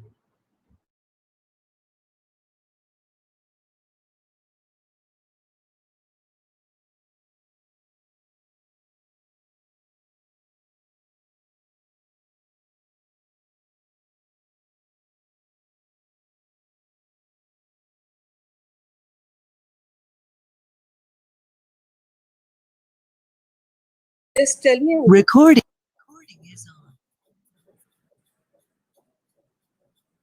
Dr. Ashwini, please start. Okay. Good morning, one and all. I'll be covering the material aspect of indirect tooth-colored restorations. For centuries, restorations are divided into anteriors and posteriors. For a multitude of reasons, anteriors have received most of the attention and consensus of potential solutions. The opposite is true for posterior teeth, and much of the controversy centers on which material best restores posterior teeth. The need to perform adhesive restorations on posterior teeth is not only linked to aesthetic purposes, but also to bioeconomical principles, as well as to the possible biomechanics strengthening of the remaining tooth structure. Biomimetics, this term was coined by Otto Schmidt in 1950s while studying the nerves in squid. He attempted to copy and design an artificial device that could replicate the same process of synaptic impulse. The word is synonymous with biomimicry, biomechanics, and biomimesis. The two aspects of biomimetics in dentistry is to replicate or regenerate the lost or missing dental tissues. The material used can regenerate, replicate, or mimic the missing dental tissue closely. Now, any material that is formed by biomimetic technique based on a natural process is called as a biomimetic material. Here, the tooth structure itself is used as a guide to reconstruct the diseased or missing parts to its original strength and properties. Now, coming to the primary aim of biomimetic materials, it is to process a restorative material in a way that matches the natural processing mechanisms of the oral environment.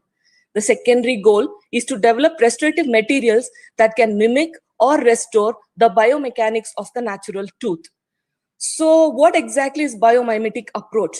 A biomimetic approach would mean aesthetic and functional restorative materials similar to natural tooth and its individual layers of dentine and enamel. According to Pascal Manier, the goal of biomimetics and restorative dentistry is to return all of the prepared dental tissues to full function by the creation of a hard tissue bond that allows functional stresses to pass through the tooth, drawing the entire crown into the final functional, biologic, and aesthetic result. There are different approaches for dental restorative biomaterials. These are mechanical perspective, aesthetic perspective, biocompatibility, and biomimetic mineralization.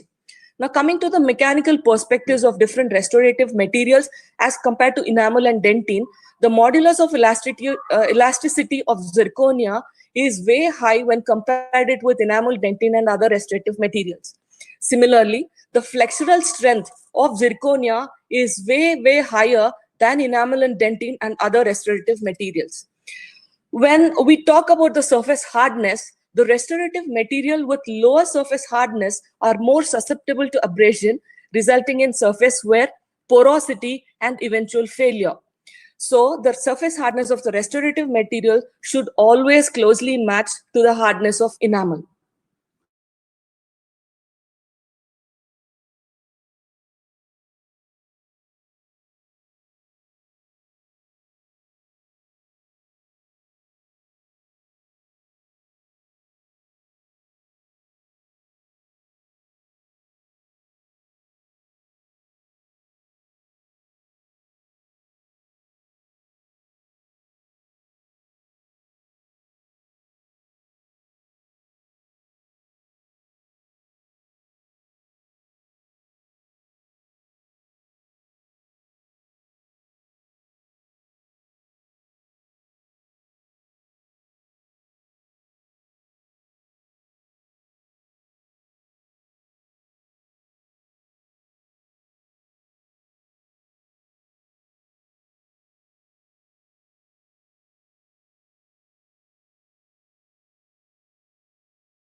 Ma'am, please switch off your audio video.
We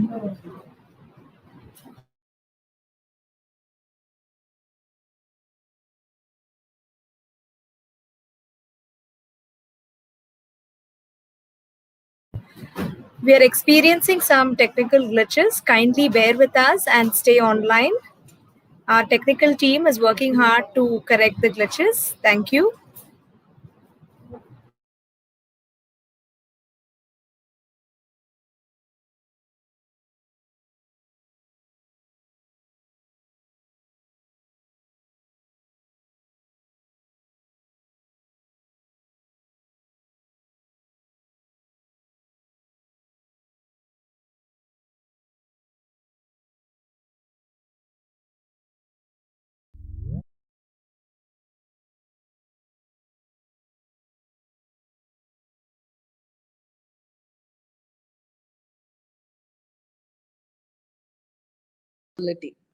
So when we considered our materials with optimal mechanical properties, stable optical properties, wear compatibility with natural tooth structure, preservation of cavo surface margin, acceptable thermal coefficient of thermal expansion, chairside structural and color modifications, and easy intraoral polishability.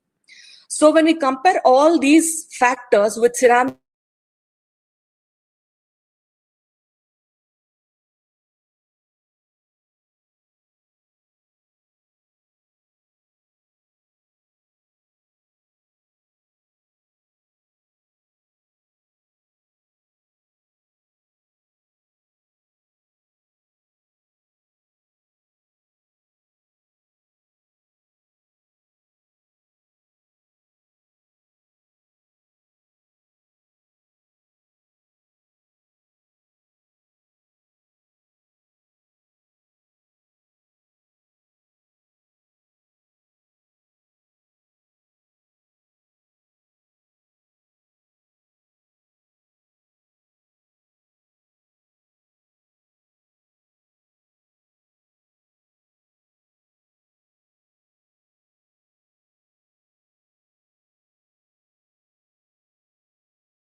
color modifications, and easy intraoral polishability. So when we compare all these factors with ceramic and indirect resin composites, ceramic is stiff and brittle with a high elastic modulus. So this can result in the fracture of the ceramic margins at the trying stage, whereas the slight elasticity of composite resin helps absorb some of the strains, therefore protecting the adhesive bond at the tooth restorative interface. Wear compatibility with porcelain is reduced, or like as compared to second generation composites, it's much lesser because it is harder than the tooth structure. Because if it's not polished properly, it has the potential to abrade the natural teeth at an accelerated rate. Porcelain margins have a potential for microchipping at the tooth restorative interface. When it comes to thermal expansion, composite inlays have excellent marginal integrity because of the similar thermal expansion rate as the luting cement. When it comes to chairside modifications, indirect resin restorations can be easily modified chairside as compared to ceramic restorations. Injectable ceramics are monochromatic, but color can be altered with external stains that gets removed over a period of time due to occlusal wear or with occlusal adjustment. Whereas with respect to second generation composites, you can internally layer for a polychromatic effect. Coming to impact absorption, composite more uniformly distributes the applied load to the underlying tooth structures. And composite resin offers an advantage over porcelain because of its ease in intraoral polishability. Now we have a lot of materials to choose from for indirect posterior restorations, from ceramics, CAD-CAM to indirect resin composites. Now coming to the first, indirect resin composites, these are also referred to as prosthetic composites, or laboratory composites.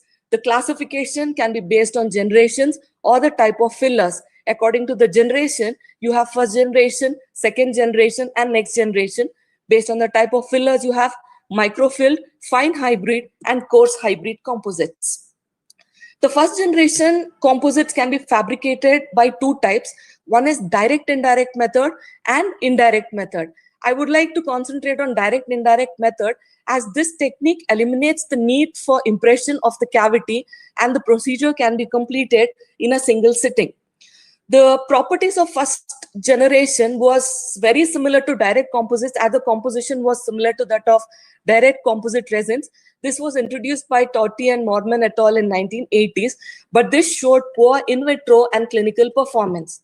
So the disadvantage of first generation indirect resin composites was due to the deficient bonding between organic matrix and inorganic fillers, which led to unsatisfactory wear resistance, high incidence of bulk fracture, marginal gap, micro leakage, and adhesive failures.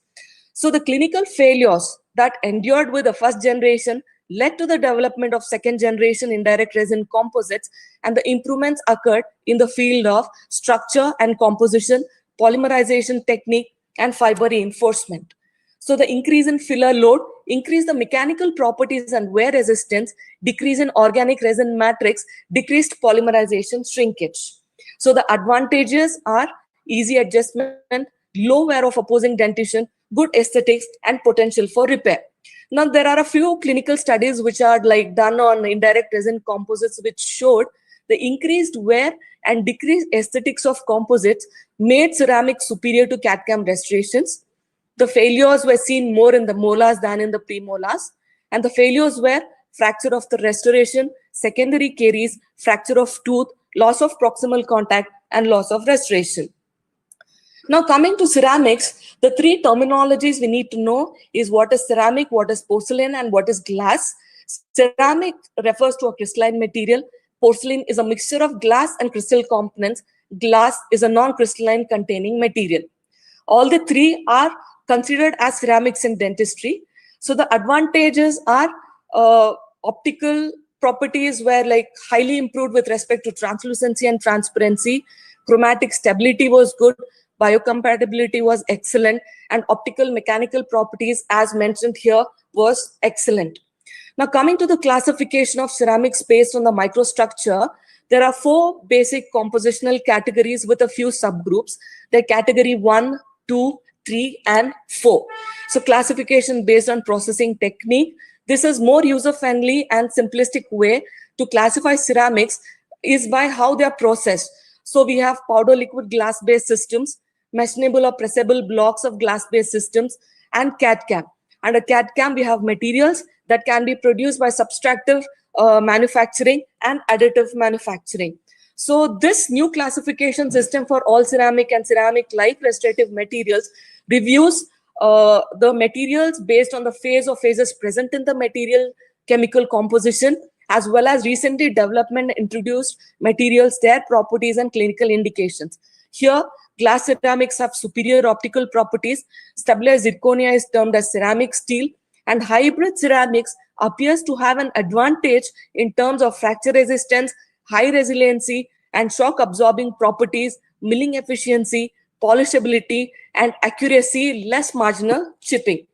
So the overview of the classification is divided into three main groups. That is the glass matrix ceramics, the polycrystalline ceramics, and the resin matrix ceramics. Under glass matrix ceramics, we have feldspathic, synthetic, and glass infiltrated. Under polycrystalline ceramic, we have alumina, stabilized zirconia, zirconia toughened alumina, alumina toughened zirconia. Under resin matrix ceramics, we have resin nanoceramics, glass ceramic in a resin interpenetrating matrix, zirconia silica ceramic in a resin interpenetrating matrix. Now, coming to glass matrix ceramic feldspathic, this traditional group of ceramics is based on a ternary material system which is composed of clay, quartz, and naturally occurring feldspar. Coming to the synthetic, that is lucite-based, lithium disilicate and derivatives, and fluorapatite-based, these demonstrated improved mechanical properties for use as inlays, onlays, crowns, etc. Now coming to the glass infiltrated part of glass matrix ceramics, the use of this class of materials is diminished due to the increased popularity of lithium disilicate and zirconia, particularly for CAD/CAM fabrication. Now coming to the polycrystalline ceramics, here the main feature of this ceramics is classified in the polycrystalline group is a fine grain crystalline structure. This has limited translucency and the elastic modulus is highest of all dental ceramics, which has led to the vulnerability to bulk fractures. This tendency to core fracture and the introduction of materials with improved mechanical properties has led to the decreased use of alumina. Now coming to stabilized zirconia, a new classification of zirconia ceramics has been proposed according to their microstructure as fully stabilized zirconia, partially stabilized zirconia, and tetragonal zirconia polycrystals. Now coming to the new group of ceramics, that is the resin matrix ceramics, here the manufacturer's rationale to develop a material was to obtain a material that closely stimulates the modulus of elasticity of dentine, develop a material easier to mill and adjust than glass matrix ceramic, and facilitate repair or modification with composite resin. These are specifically formulated for CAD/CAM. So these are again classified as follows: resin nanoceramic, glass ceramic in a resin interpenetrating matrix, zirconia silica ceramic in a resin interpenetrating matrix. Now coming to the resin nanoceramic, this is a combination of discrete silica nanoparticles, zirconia nanoparticles, and zirconia silica nanoclusters. These reduce the interstitial spacing of the filler particles. Now coming to the glass ceramic in resin interpenetrating matrix, this is composed of a dual network, one a feldspathic ceramic network and a polymer network. The polymer network is composed of UDMA and TechDMA. The manufacturer refers to this as hybrid ceramic. Now coming to zirconia silica ceramic in resin interpenetrating matrix, the inorganic content of this material comprised more than 60% by weight. Now coming to the overview, all the materials that I have discussed earlier, this can be utilized to manufacture restorations by one or more of the following fabrication methods. It could be freehand layering, platinum foil, hot pressing of an ingot into a mold, slip casting, or a CAD/CAM restoration. Now coming to the materialized we utilize in CAD/CAM technologies, there are two kinds. One, materials produced by subtractive manufacturing and materials produced by additive manufacturing. Here, the subtractive manufacturing usually involves milling the designed volumetric shape from a pre-sintered or a sintered material using a milling machine. These milling systems are either laboratory or chairside milling systems. The materials include wax, high-performance polymers, metals, and ceramics. Now coming to the wax, it is mainly composed of acrylate polymers. So the wax patterns for various restorative procedures can be digitally designed and milled. The final wax pattern is either processed through metal casting or pressed with ceramic. Now coming to the composite resins, the millable composite resins required minimal post-processing steps, polishing, and possibly adding photopolymerizable stains for characterization to produce restorations like veneers, inlays, onlays, and crowns. The infiltrated ceramics or resins, it consists of two types: a polymer matrix infiltrated with ceramic filler particles and a ceramic network infiltrated with a polymer. The ceramic infiltrated blocks are recommended for veneers, inlays, and onlays. Now coming to additive manufacturing, this is nothing but 3D printing. There are 7 categories of additive manufacturing technology, which are stereolithography, material jetting, binder jetting, power bed infusion, sheet lamination, and so forth. So under additive manufacturing, we have additive manufacturing of polymers, additive manufacturing of ceramics, and metals. Now, quoting a few studies, systematic reviews, meta-analysis, and 3D finite element analysis, coming to the systematic review and a meta-analysis that showed that indirect composite inlay failures after 5 to 11 years was approximately 1.6 to 4.8%. The color stability of indirect composite after 5 years was much better than direct composites. and the marginal discoloration was more in indirect composites as compared to direct composites, and the major reason of this was the loss of cement due to wear. Now, coming to the evaluation of mechanical and optical behavior of some restorative CAD/CAM composites, under this, CAD/CAM composite had moderate flexural strength, high translucency, and antagonistic friendly behavior as compared to hybrid and lucite and lithium disilicate glass ceramics. Now, coming to one longevity study, there was no difference in terms of clinical longevity between direct and indirect resin composite restorations. Coming to the clinical behavior of ceramic, hybrid, and composite onlays, this study showed that onlays in the posterior region have a survival rate of 94.2. And on analyzing the reason for the restoration failure, fracture was seen to be the most important cause of failure. As we studied this article, the survival rate of resin and ceramic inlays, onlays, and overlays, the estimated survival rate for 10 years was more for glass ceramic as compared to feldspathic. Causes for failure was fracture or chipping, endodontic problem, secondary caries, and debonding. The chance of failures were 80% less in vital teeth compared to endodontically treated teeth, implying that there is a trend towards vitality of teeth playing a significant factor. Now, this 3D finite element analysis showed that materials with low elastic moduli had more stress, which was transferred to the tooth structures.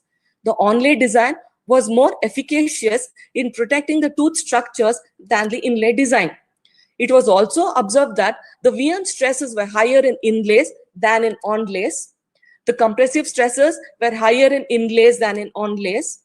When compared the compressive and tensile stresses which occurred in inlay cores and onlay cores, the highest value was observed in the onlay cavity with a lava core material. Now, to summarize, material selection becomes a key factor. Lithium disilicate's translucency and optical properties support highly aesthetic indications. The generation of polymer-based restoratives combines the advantages of ceramics with those of composite resins to the opposing dentition. With the development of a lot of aesthetic restorative materials, there is the intense research undertaking which is to improve the strength, aesthetics and accuracy, and reliable bonding to the varying dental substrates.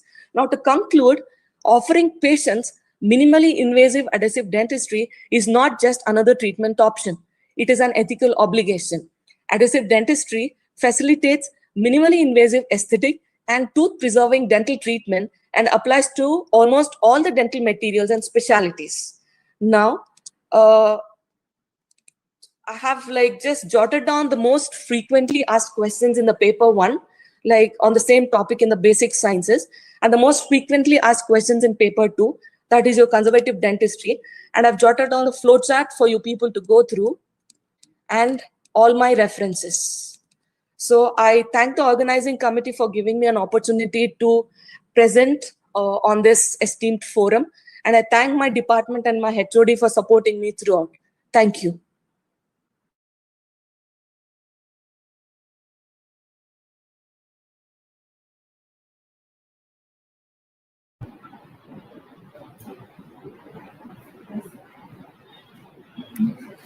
Thank you, Dr. Ashish Shetty sir and Dr. Ashwini ma'am.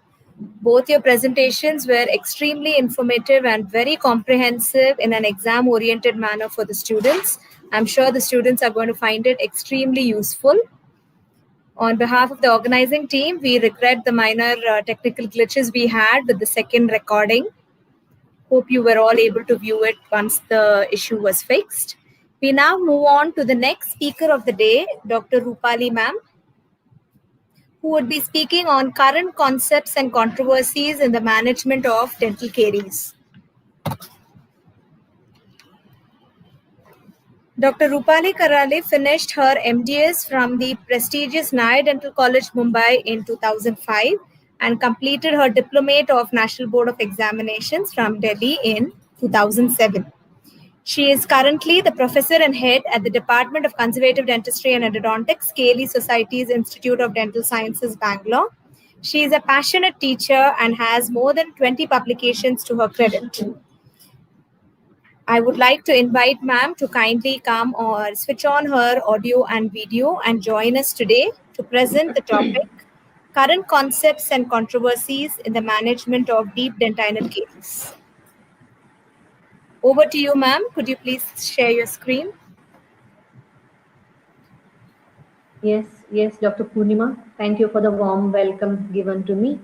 Very good afternoon to all of you. First of all, I would like to thank organizing committee, Srinivas Murthy sir, Sylvia ma'am, Swaroop sir, scientific committee, Ramya ma'am, Shrireka ma'am for giving me this opportunity for the presentation of today. Yeah, thank you. Shall I start with the sharing of the screen, Purnima? Yes, ma'am.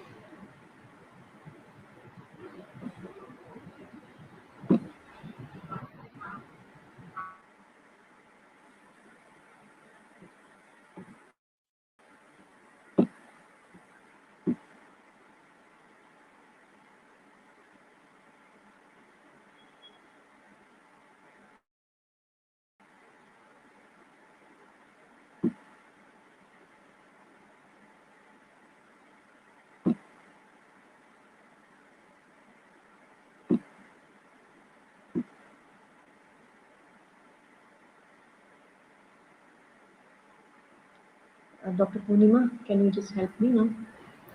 Ma'am, please stop clicking on the screen. Yes, just click on screen share and the PPT. Just move the cursor over to the small window you see on the bottom left, like we practiced. Just click on screen share. Open your PPT now, ma'am. It's working. Is it seen, Purnima? Yes, ma'am. PPT is seen. Yeah, okay. Shall I proceed? Yes, ma'am. Please go ahead. Yeah, thank you, Purnima. So the topic of my presentation is management of deep dentinal caries. I'll be focusing more on current aspects and controversies in the management of dental caries. So these are the few questions. I've jotted it down from the RGHS University exams. And this is the flow chart of our answer, where we will start with the need for the change in management of dental caries. Then we will compare traditional and contemporary methods, various terminologies used in deep dentinal caries. We will see principles, approaches, and considerations in caries removal, caries excavation procedure, various restorative materials used, and what literature says about the success of current techniques we will see, and then we will move to the controversies.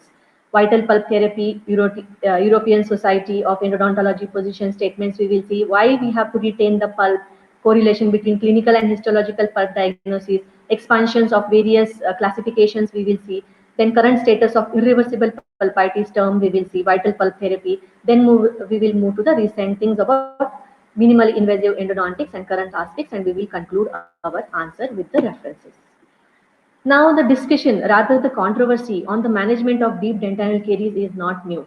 Since way back 150 years only, Toms had written, it is better that a layer of discolored dentin should be allowed to remain for the protection of the pulp rather than run the risk of sacrificing the tooth.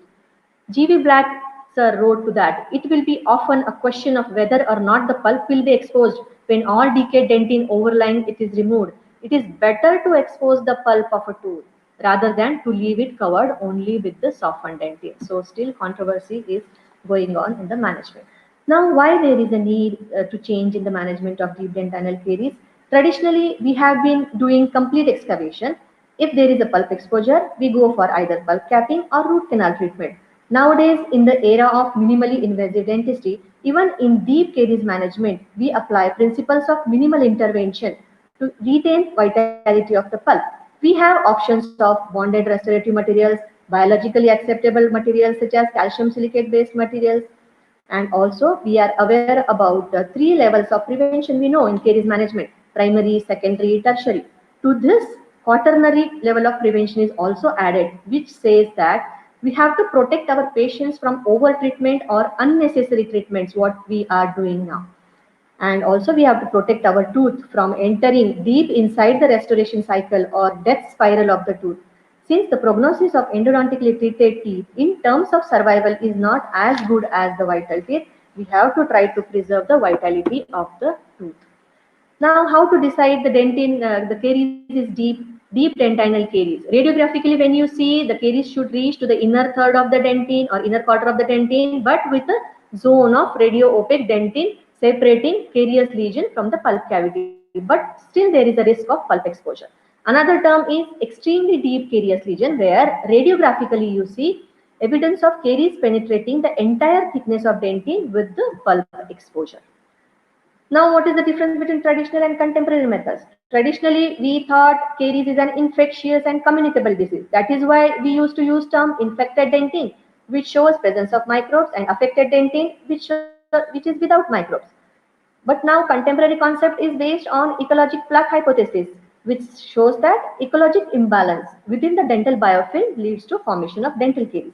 Traditionally, we had non-bonded restoration, so needed definite shape, size to the cavity, whereas modern adhesive restorative materials are chemically or micromechanically bonding to the tooth structure. Traditionally, we used to remove entire bacteria. Nowadays, no need to remove bacteria completely, as only peripheral seal of the restoration deprives the bacteria of their nutrition and we can control the microbes. Initially, we used to remove demineralized dentin completely, but now we know that demineralized dentin can be remineralized.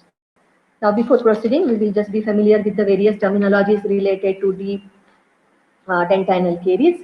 We used to use infected dentin, affected dentin terms. Now it is suggested that to use soft dentin, which corresponds to the necrotic and contaminated zone of carious dentin, whereas leathery, firm, and hard dentin, which corresponds to the sound dentin.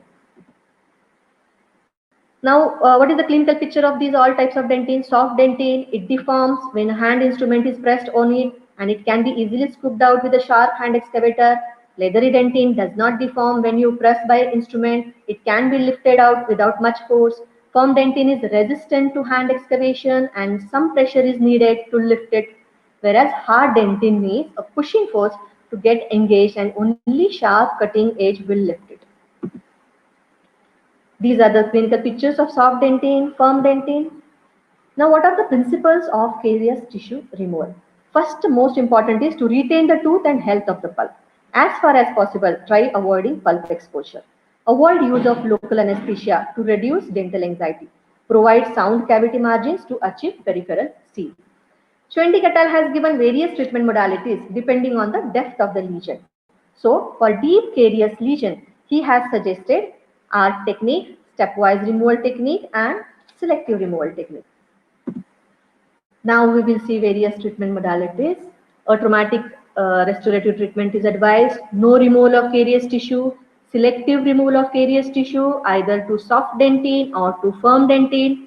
Stepwise removal of carious tissue and non-selective removal to hard dentin. These are various approaches of carious tissue removal.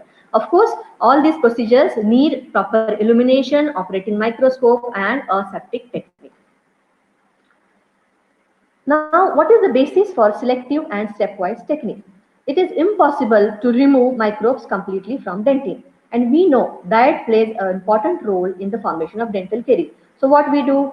Advancing microbes present in the deepest portion of caries, we isolate them by creating a good peripheral seal of the cavity margin. We deprive these microbes of nutrients and control their spread. So dental caries can be managed with the selective caries removal without having to remove microbes completely. What are the requirements of selective caries removal? First is tooth must be restorable.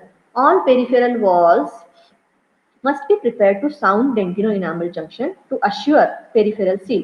And most important, pulp must be vital without signs of irreversible pulpitis. We will have a brief look at the various approaches to remove dental caries. First approach is no removal of carious tissue. Here we are not going to remove dentin caries, only enamel caries will be removed and leaving the cavity open in self-cleansing areas. If we have to restore still, we can go for resin sealant, use of resin sealant or full metallic crown as done in Hall technique, but all these techniques are done in primary dentition, not in permanent dentition. Next is selective removal of carious tissue. First is selective removal to soft dentin. For deep lesions reaching inner third of dentine, leaving soft dentine in the deepest portion of the cavity on the pulpal floor. And peripherally, we excavate caries completely till we reach to the hard enamel margin. Periphery seal is very important. Selective removal to firm dentin in shallow and moderate type of cavities where we need sufficient bulk of restorative material. We excavate caries to leathery or firm type of dentin on the pulpal wall, whereas again peripherally we have to extend margins to hard dentin only. In case of stepwise removal, it includes two stages. First stage, we remove caries to soft dentin pulpally and again peripherally to hard dentin. Then we go for provisional restoration for a period of 6 to 12 months. In second stage, we re-enter, continue removal of caries to firm dentin and then go for permanent restoration placement. What is the advantage of this technique is the pulp exposure is prevented in first stage, tertiary dentin formation over a period of time, it takes place, and on re-entering we can assess clinically, directly we can see the dentin which is turned to hard, drier and darker. Non-selective removal to hard dentin. Here in this picture you can see caries is excavated completely till we reach to the hard dentin. A pinkish hue of pulp is also seen which is about to get exposed. So this modality is considered as an over treatment and is no longer recommended. So what is the advantage of selective caries removal? First is it avoids pulp exposure, no need for temporization. Directly we are going for permanent restoration, requiring less treatment time and no need for anesthesia. But disadvantage, since we are leaving soft dentin inside, there are potential liability implications. Also, longevity of the permanent restoration is compromised since it is done on the carious dentin. Radiographically, when you see there is a thin radiolucent gap present, which might lead to misdiagnosis in the future. Stepwise removal, what is the advantage? Since we are re-entering inside the cavity after certain period, so we are able to confirm the lesion is arrested. Final restoration is placed on a firm dentin, not on the soft dentin. It reduces risk of pulp exposure in the first stage. But since what is the disadvantage? We are giving some provisional restoration. There are chances of getting it displaced, and again there will be reactivation of the lesion, and subsequent pulpal complications might be seen. Also, the risk of pulp exposure in second stage cannot be denied. So traditionally, how we used to excavate dental caries, we used to use metallic burrs. We used to go with the slow speed contraangle handpiece, start from the periphery to the center. Now we have currently non-metallic burrs and various techniques used in minimal invasive approaches.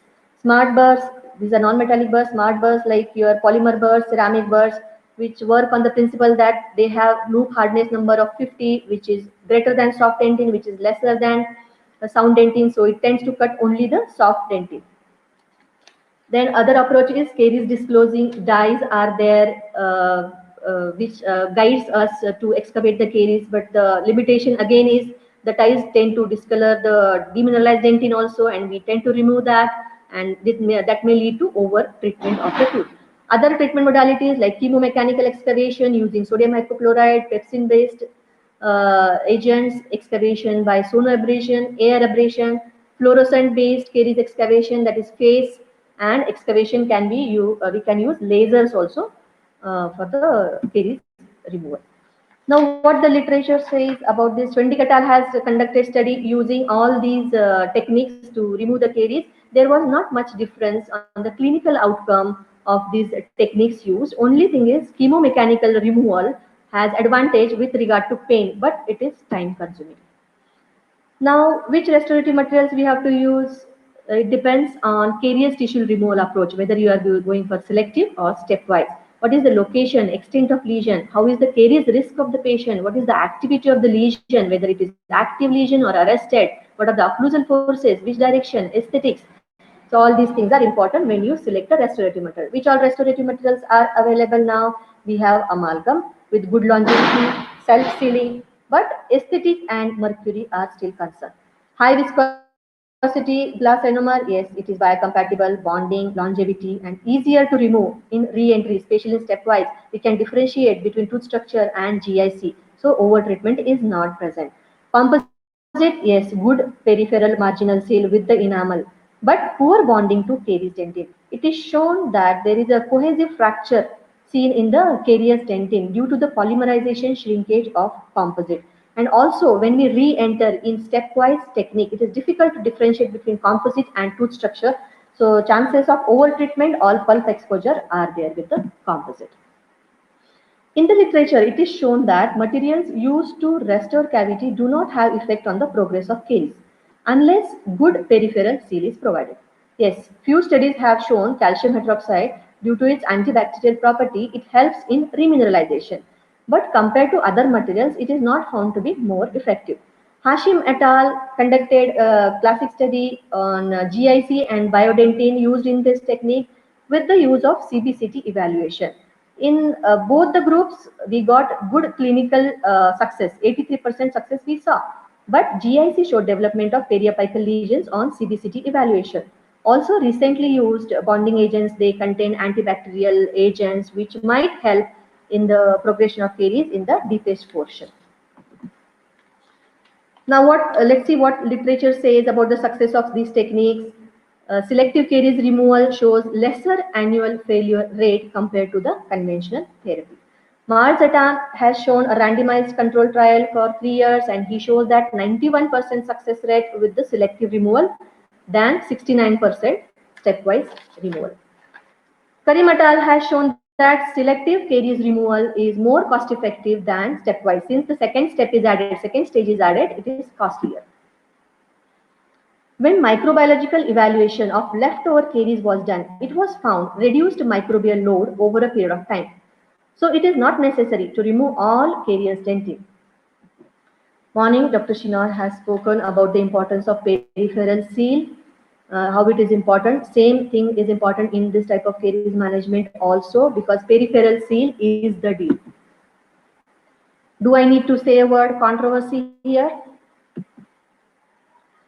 Now, there is a still dilemma in the management of dental caries, as there is a lack of diagnostic tool to measure degree of pulpal inflammation. There is no clear definition of depth of lesion penetration. Still, no global consensus on the treatment modalities are available. Now, when we see pulpal inflammation, it is a double-edged sword. When given a chance and right balance, it will heal, or it may turn up to pulpal necrosis. Now, there are restorative issues associated with this type of technique. It is shown that there is a reduced bond strength to demineralized dentin, reduced fracture resistance of tooth. There is a formation of thicker hybrid layer with less monomer penetration, insufficient mechanical support given by the caries dentin. Also, whatever hybrid layer forms, it is more susceptible to hydrolytic degradation. In this picture, you can see here, thick hybrid layer formation has taken place compared to this is the normal hybrid layer. Then less monomer infiltration is seen in the collagen fibers, also in the dentinal tubules. So dentinal tubules are filled with the mineral deposits. So a thicker and poor quality hybrid layer is seen in this type of techniques. Now, is caries dentin an effective barrier to protect our pulp?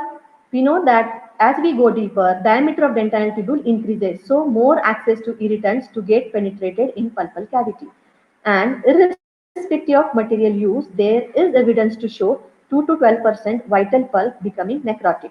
Mild irritation by bacterial toxins may induce formation of sclerotic dentin, but it is not known whether sclerotic dentin is completely impermeable. Now, the trampoline effect is also seen with such type of filling, especially when large amount of soft dentin is left, which cannot support the overlying restoration properly. It breaks the peripheral seal of the restoration. So the effect of temporary trampoline effect is seen when it depends on the how much residual dentin is left. Where the dentin is left, whether it is a perpendicular or parallel to the forces. Now, why do secondary lesions develop?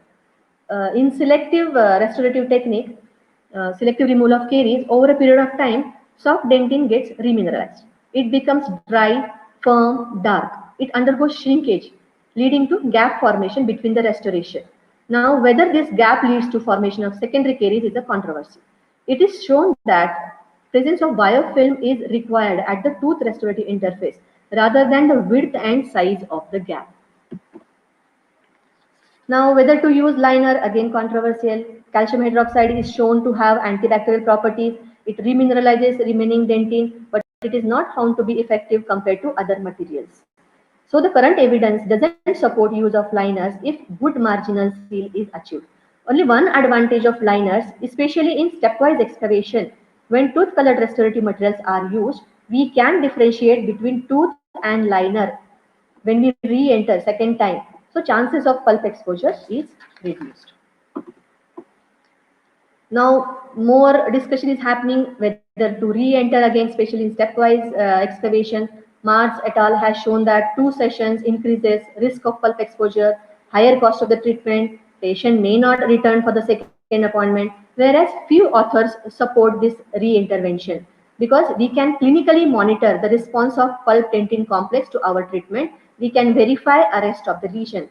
If slow progressing caries is there, we can excavate completely. Also, gap, just now we have spoken about it. It can be removed. We can go for permanent restoration in the second stage without gap formation.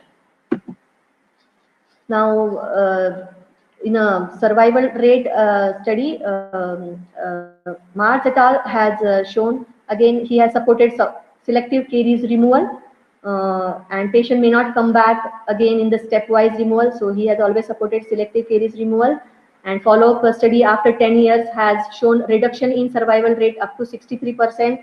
Most of the failures were seen in teeth with the multiple restored surfaces. Now, the most challenging part in acceptance of this technique is from the biological perspective point of view. There are no microbiological or histopathological data to support this approach. In this technique, we are depriving microbes of nutrients from the oral cavity. But as we go deeper, we found that more of asaccharolytic anaerobic bacteria are there, and they derive their nutrition from proteins, glycoproteins, from demineralized collagen of dentin or pulp tissue fluid.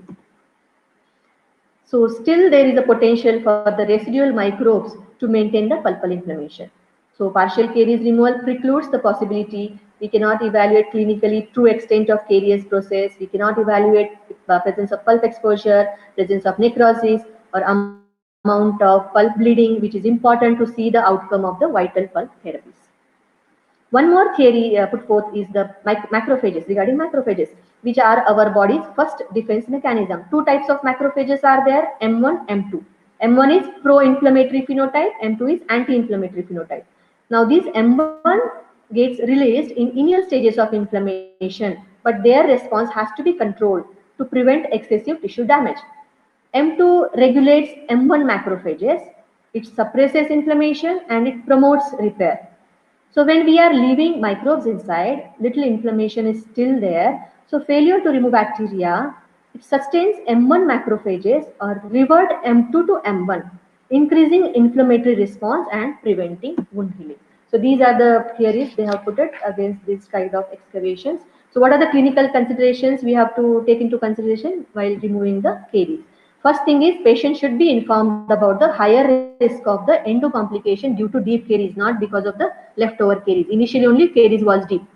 Then you take informed consent from the patient about the risk and benefits of this technique. There are potential liability implications and almost very familiar to us. How do we assess you people in clinics? You have to excavate the caries till you reach to the hard dentin. So all those things need to be evaluated. Now, when to stop, where to stop excavation in case of slowly advancing lesions? Remove soft dentin until you reach to the firm or hard dentin. In slowly advancing, it is fine, you are safe. In rapidly advancing lesions, we excavate till soft dentin. And again, use of calcium hydroxide liner has not shown any improved outcome. Case selection is very important for such type of treatment. We need to have a frequent follow-ups. So teeth requiring complete or full coverage restorations are not candidate for this. If we encounter pulp exposure during treatment, we have to follow vital pulp therapy guidelines to treat it. It can be done on single tooth or several teeth in caries control phase treatment. Still, we can compare the percentage of pulp exposure seen in this type of caries excavation, which is lesser compared to the conventional modalities. And if we come across pulp exposure, we can follow European Society Endodontology guidelines given for the management of exposed pulp. So these are the guidelines. summary of guidelines where classification of disease, diagnosis, aseptic management, how to avoid pulp exposure, if pulp exposure is there, how to conduct vital pulp therapy, and how to have a follow-up of such cases. These are the guidelines. Please go through it later. Now coming to vital pulp therapy, which is aimed at maintaining health of all or part of the health. It includes indirect pulp capping, direct pulp capping, and pulpotomy.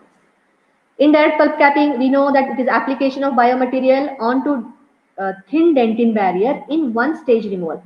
But the difference is, here we have to remove the caries till we reach to the hard dentin, which is more aggressive compared to your selective caries removal. Direct pulp capping is placement of biomaterial directly on the exposed pulp prior to restoring permanently. So two types of pulp capping are there. Class 1 is direct pulp capping, where pulp exposure is due to trauma or iatrogenic causes, and pulp exposure is usually surrounded by sound dentin and pulp is in healthy condition. In class 2 type of direct pulp capping, pulp exposure is surrounded by bacterial contamination because there is a presence of deep caries surrounding and there is underlying inflammation of the pulp is already present. So in such cases, we need to have enhanced aseptic protocol. Now, what is miniature pulpotomy? These are the new terms. Miniature pulpotomy, where we remove only superficial part of the pulp to get a clean surgical wound and improve proximity of pulp capping agent with the undifferentiated mesenchymal stem cells. Partial pulpotomy, we know a small portion of coronal pulp is removed, followed by application of biomaterial directly onto the remaining pulp. And full pulpotomy, we know complete removal of coronal pulp till the level of the coronal canal orifice, root canal orifices. Now, why we need to preserve the pulp vitality? First thing is to maintain its physiological and defensive function.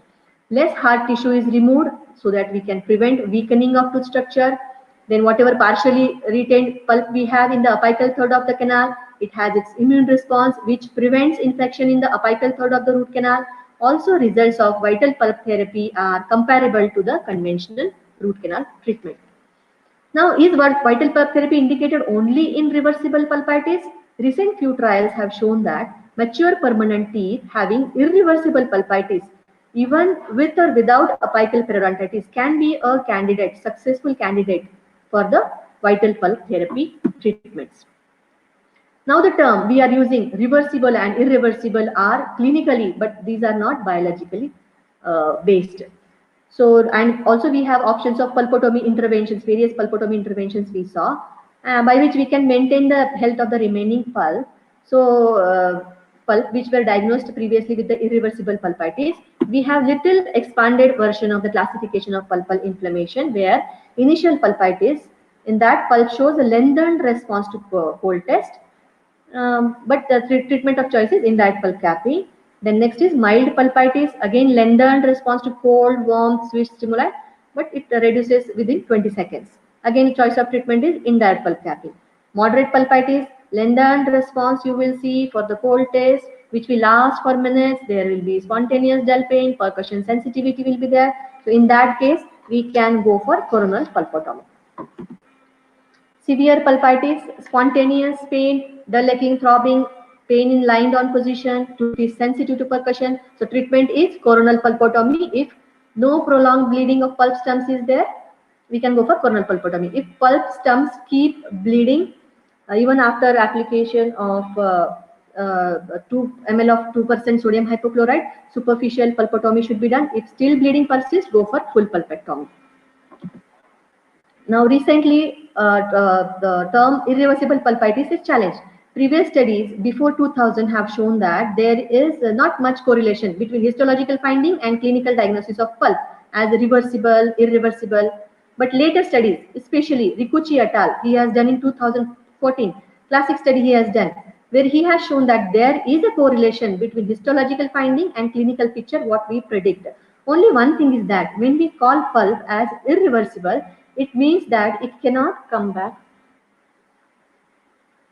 Hello?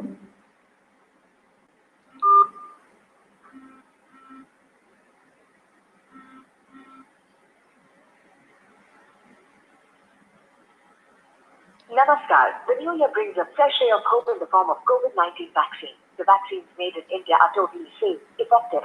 Hello? Tell me. Hello? Ma'am, nothing. So only thing is that when we call pulp as irreversible, it means that it cannot come back to normal. Only the irreversible term is challenged.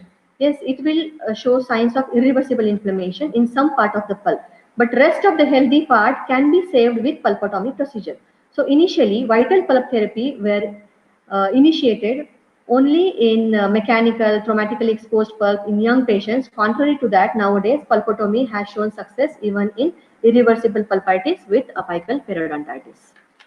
Now to summarize the management of deep caries, when it is diagnosed with the reversible pulpitis, there is no pulp exposure and sound dentin is present, you go for cavity restoration. If there is a pulp exposure and bleeding can be controlled in 2 minutes, go for direct pulp capping. If bleeding cannot be controlled, go for pulpotomy. If tooth is diagnosed with the irreversible pulpitis, pulp exposure is there, bleeding controlled within 2 minutes, go for pulpotomy. If bleeding cannot be controlled in 2 minutes, go for pulpectomy. Now, case selection is very important in pulpotomy because pulpectomy procedures, your root canal treatment has reported to have a success more than 90%. Contrary to that, hardly 37%, 13%, 34% success rate is seen with the pulpotomies and direct pulp capping procedures. So how to select? First thing in this picture, first the pulp tissue is very dark and avascular. Don't select such cases.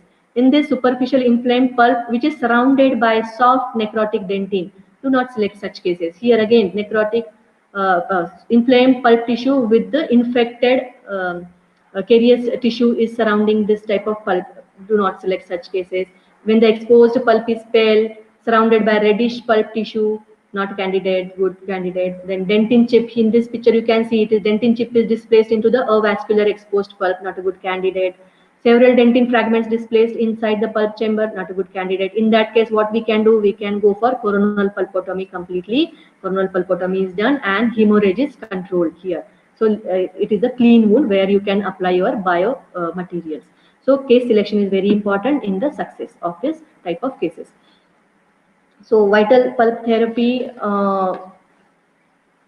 previously we used to just restrict ourselves to reversible pulpitis. Still clinically we cannot judge the extent of the pulp inflammation, and also there are consensus not had been reached where which agent to use for the control of the bleeding during pulpal hemorrhage. Sodium hypochlorite has been used normally, conventionally it has been used, but again the cytotoxicity of sodium hypochlorite and its effect on the collagen is an issue. Chlorhexidine has been suggested, EDTA has been suggested. EDTA stimulates release of growth factors from dentin matrix that will help in dentinogenesis, but still it has effect on the bleeding of the pulp. Controversies in case selection, initially we used to think about immature, open apex, young patients, mechanically exposed pulps, or only in reversible pulpitis cases we have to go for that, because we used to think that there is a more healing potential in young patients, and there are no supporting data for the use of pulpotomies only in young patients. And recently we have data that those are showing that irreversible pulpitis with apical periodontitis also can be managed with the pulpotomy procedures. Also, the term reversible and irreversible pulpitis should be reconsidered. So one more consequence of these vital pulp therapies is pulp canal obliteration. Especially it is of concern when it is associated with the apical periodontitis, because we have to re-intervene this case with the endodontic treatment. There is obliteration of canal, you have to sit and locate the canal, so that there is a challenge because of pulp canal obliteration. Still long-term follow-up data is not available in how many percentage of cases we get the obliteration of pulp canal. So recently now they have introduced the term minimally invasive endodontics, which will be discussed in detail tomorrow by Dr. Kusumavalli madam. I will just highlight the thing. The endo-light term is used, where the light indicates that we have to give a light treatment to preserve immunological function of the tooth, simplify the treatment procedure, avoid complications because of difficulty in root canal anatomy, of course with little pain, and reducing cost of the treatment and inconvenience caused to the society. These are various current restorative materials. Now, because of time limitations, I will not concentrate on materials, but please go through materials used in pulpotomy or direct pulp capping procedures. These are the various recent materials used in direct pulp capping and pulpotomy procedures with great success. Now, to conclude, I would like to put an invited editorial by Shwendi Ketal. So many treatment modalities are upcoming in minimally invasive management of deep dental caries, but still we are not getting proper supportive evidence to this kind of treatments, because either we don't know, we cannot do it, or we don't want to change our concepts. So let us break these barriers and move our knowledge into action in managing such type of lesions. So these are the references. Thank you all and wish you all the best for your exams. Thank you, Purnima. Purnima, over to you. Thank you, ma'am. Your talk was extremely informative and very, very exhaustive. I'm sure the students are going to find it extremely useful for the exams. Thank you, ma'am. Thank you, Purnima. Our next speaker for the day is Dr. Vinuta Manjunath. Her topic of today's presentation would be Significance of Occlusion in Restorative Dentistry. Dr. Vinuta Manjunath completed her BDS in 2004 and MDS in 2007 from JSS Dental College and Hospital, Mysore. And she has a keen interest in aesthetic dentistry and serves as the secretary for Academy of Cosmetic Dentistry, India. She graduated as a Dawson Scholar in 2008 and has been lecturing on occlusion since then. Today's talk also would be on the significance of occlusion in restorative dentistry, and I kindly request you to please go ahead, ma'am. Thank you, Dr. Purnima. At the outset, I would like to thank the entire team of Rapid Recap, in specific, the scientific committee, Dr. Srireka ma'am and Ramya Agu ma'am for having given me this opportunity.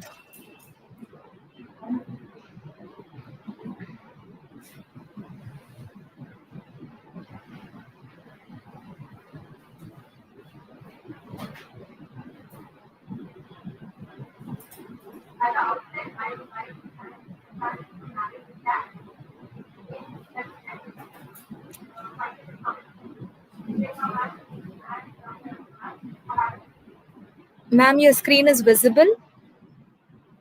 Okay, do I go ahead, Dr. Purnima? Yes, ma'am, please go ahead. Thank you. Okay. Very good afternoon. You see, in my topic today for this afternoon is on the significance of occlusion in restorative dentistry. We did hear Arvind Shanai sir speak on the importance of restoration. We heard Dr. Ashish and Dr. Ashwini speak on the importance of the cavity preparation design. Now, for the longevity of any restoration or the survival, we need four important things. We need to have an insight into the concepts of occlusion. We need to be aware of the forces acting on the restoration. We need to know about the various cavity preparation designs. At the same time, we need to know about the choice of restorative materials. All the four are interrelated, and that results in the final successful outcome of your restorative protocol. Of these, today, I would be stressing on the importance of occlusion. I start this presentation paying tribute to my mentor, Dr. Peter Dawson. And a big thank you to my mentors who taught me what little I know today. This textbook you see in front of you is a must read, and I have taken the liberty of attaching this as a PDF format for all you students to read. Maybe not possible to read it just before your exam, but after your exam, take your time and read it at your own leisure and pace. And trust me, you would go into this beautiful journey and love occlusion like I do today. These are some of the frequently asked questions which I picked up from the previous year question papers.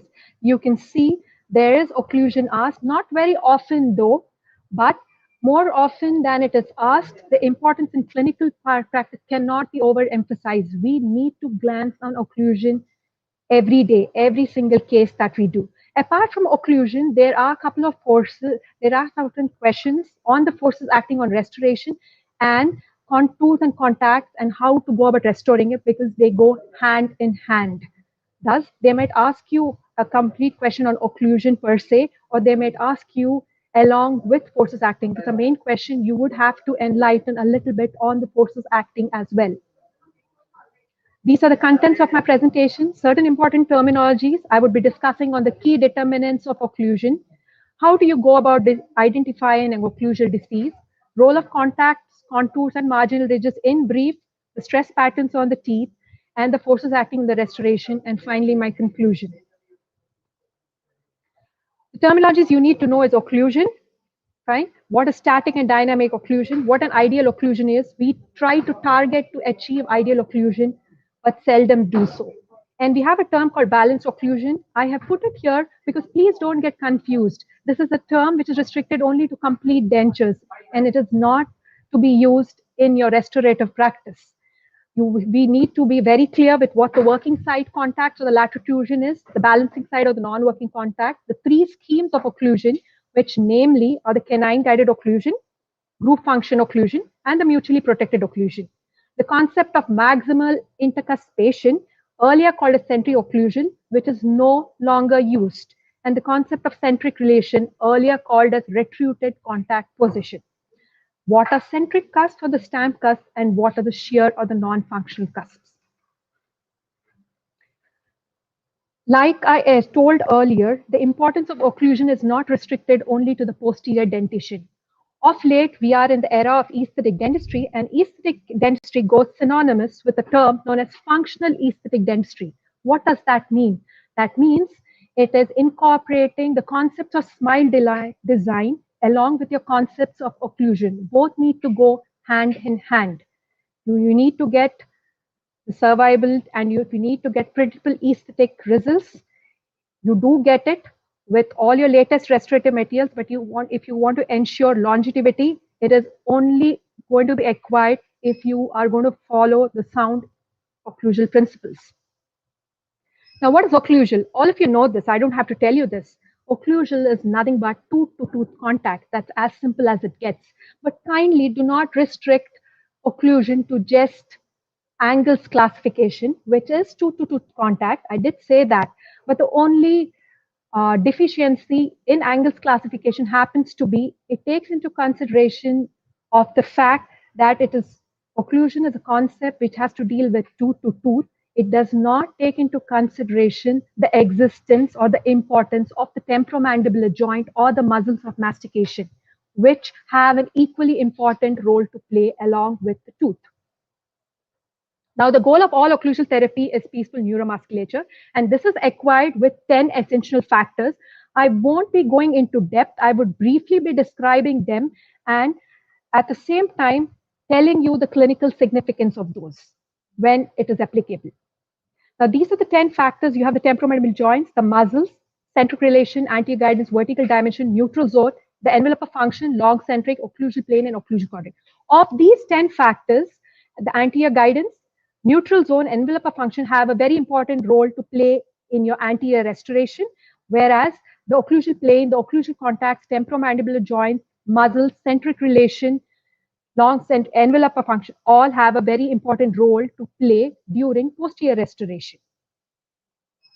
Temporomandibular joint, we all know there's condyle going into the condylar floors of the glenoid fossa. It slips over an articular eminence, and between the two bones, we have the articular disc, which is stabilized posterior with the retrodiscal disc tissue, and anteriorly with the superior head of the lateral pterygoid. We have the attachment of the inferior head of the lateral pterygoid to the condyle. The movements that are possible are we can open and close in the sagittal plane. We can move right and left laterally in a transverse plane, and we can move back and front, that is anterior excursions in the frontal plane. This is the condyle. It has a medial pole, it has a lateral pole. They are not at the same plane, and it is housed in the glenoid fossa. Fine. It moves along an axis, and the two condyles along with the anterior teeth forms the tripod of stability. If these three things are there, then your stability is much maintained. That is why we always emphasize on restoring the anterior tooth first. Now, coming to the movements of condyle, And during the first stage, there is rotation occurring at the medial pole, which brings about a maximum opening of around 25 millimeters. Whereas in the second stage, wherein there is an opening which increases to around 60 millimeters, this is brought about at the lateral pole by both a rotation movement occurring at the medial pole along with the translation movement occurring at the lateral pole. Thus, the rotation and the translation is what permits us to open wider to around 55 to 60 millimeters. Similarly, in lateral excursions, the jaw moves to one side. Whichever side the jaw moves to are known as working side contacts, and the opposite side are known as non-working or the balancing side contacts. The condyle towards the working side contacts undergo a pure rotation movement, whereas the condyle towards the non-working side or the balancing side undergoes a rotation followed by translation movement. This sums up the movement of the jaws. Now, coming to the muscles, we just need to remember there are two sets of important muscles, a set of muscles which help us open and a set of muscles which help us close. The elevator muscles are which help us close, yes, and these include the three big muscles, the masseter, the medial pterygoid, and the temporalis, whereas to compensate for this, the opening muscle happens to be the small lateral pterygoid, along with some help from the digastric muscle. Now, how is this of clinical significance? We shall just see. When we protrude our jaw in front, when the anterior teeth are in contact and all the posterior teeth are out of occlusion, all the elevator muscles go to sleep. They rest, except the inferior head of the lateral pterygoid and some fibers on anterior temporalis. These are the only two muscles which help in positioning the jaw in front, to be remembered. This is a natural, normal occurring phenomenon. So lateral pterygoid has two functions. It is active during protrusion. At the same time, it is active during opening the jaw. But this is to be avoided in case we have an interference in the form of a supraeruption or a high point or a plunger cusp or a recently placed crown. It acts as an interference, and when there is an interference, both the set of muscles, that is elevator and the depressors, trigger. And when they trigger, what results is something known as occlusal disease, which can manifest in the form of teeth wearing out, the cusp chipping, the crown dislodging, or patient developing severe headaches or tenderness in the jaw or clicking in the joint. And this is to be avoided. And this is something we as restorative dentists, as postgraduate students, you should remember that you do not interfere in any new interference in the existing stable stomatognatic system. The occlusal schemes are of three kinds. This is something you know, the canine guided, the group function, and the mutually protected. Canine guided is when there are lateral excursions, the canine brings about the disclusion of the teeth and none of the teeth on the anterior or the posterior touch. Whereas in group function, along with the canine guided occlusion, we have the premolars and the molars coming in contact. So the load is shared. Looking at the picture, it seems group functions seems to have a positive effect. There's better stress distribution, but actually speaking, canine guided is preferred because the closer we go to the fulcrum, more forces on the teeth. So canine guided is the preferred occlusion of choice, but the only exception to this rule being if canine has caries or it's periodontally compromised, it's mobile or it's missing, or you have an implant placed in its place. Then you opt to do group function, and you can have group function on one side and you can have canine guided on the other. Mutually protected is what we all target at. Mutually protected means in static occlusion, the posterior teeth takes up all the load, giving very minimal stress on the anterior teeth. And during protrusion, the load is taken up the anterior teeth, giving full relief to the posterior teeth. That's why the anterior protects the posterior and the posterior protects the anterior. This is known as mutually protected occlusion. So with this mutually protected occlusion, we prefer the canine guided occlusion on lateral excursions. Now, what is centric relation? Now, everything in restorative dentistry, in occlusion, whatever concept and whatever changes occur, everything revolves around centric relation. Okay. Now, what is centric relation? It is a relationship of the maxilla to the mandible when the properly aligned condyle disc is in the most superior position, okay, in the embonpoint, in the condylar fossa, and it is irrespective of vertical dimension or the tooth position. Earlier, it was called as a retruded position. Now, it's called the anteriormost uppermost position. Fine. And this is acquired by a procedure known as bimanual manipulation. especially when you have to restore multiple teeth or when you have to do full mouth rehabilitation cases. If not, you don't have to, what can I say, record it all the time, every single restoration you do. Fine. Now this is what we all target, maximum intercuspation. This is the bite we see. It's the position of the mandible to the maxilla when the cusp of all the teeth or both the arches are in contact. Now, the main doubt that we all have is, when teeth are all in contact, is the condyle in the highest point? Is it in central relation? Meaning to say, is CR equal to MI? This is what we need to acquire. Okay, this is what we target when we're doing full mouth rehab cases. We need to remove that discrepancy. Let us have a look at the slide coming up. We have studies have shown that in only 10% of the population, central relation and maximum intercuspation coincide. In the rest 90 of us, there is a discrepancy either anteriorly or laterally by at least a millimeter. Fine. Have a look at this picture. There's an interference here, which results in a CR to MI slide. Here, the condyle is in the highest point and the patient tries to close. This interference prevents the closure from occurring and it slips a little in front and comes into contact. This is MI. So the difference between the arrows is 1 millimeter slip is known as the CR to MI slide. You have to be able to recognize this before you start your restoration. Especially if you have a bridge or multiple restorations, you need to record this on an articulator and then go forward. You can similarly see the shift occurring even anteriorly, the slight shift. There was a discrepancy, but then when the shift occurred, then the midlines coincide. This is known as the CR to MI slide.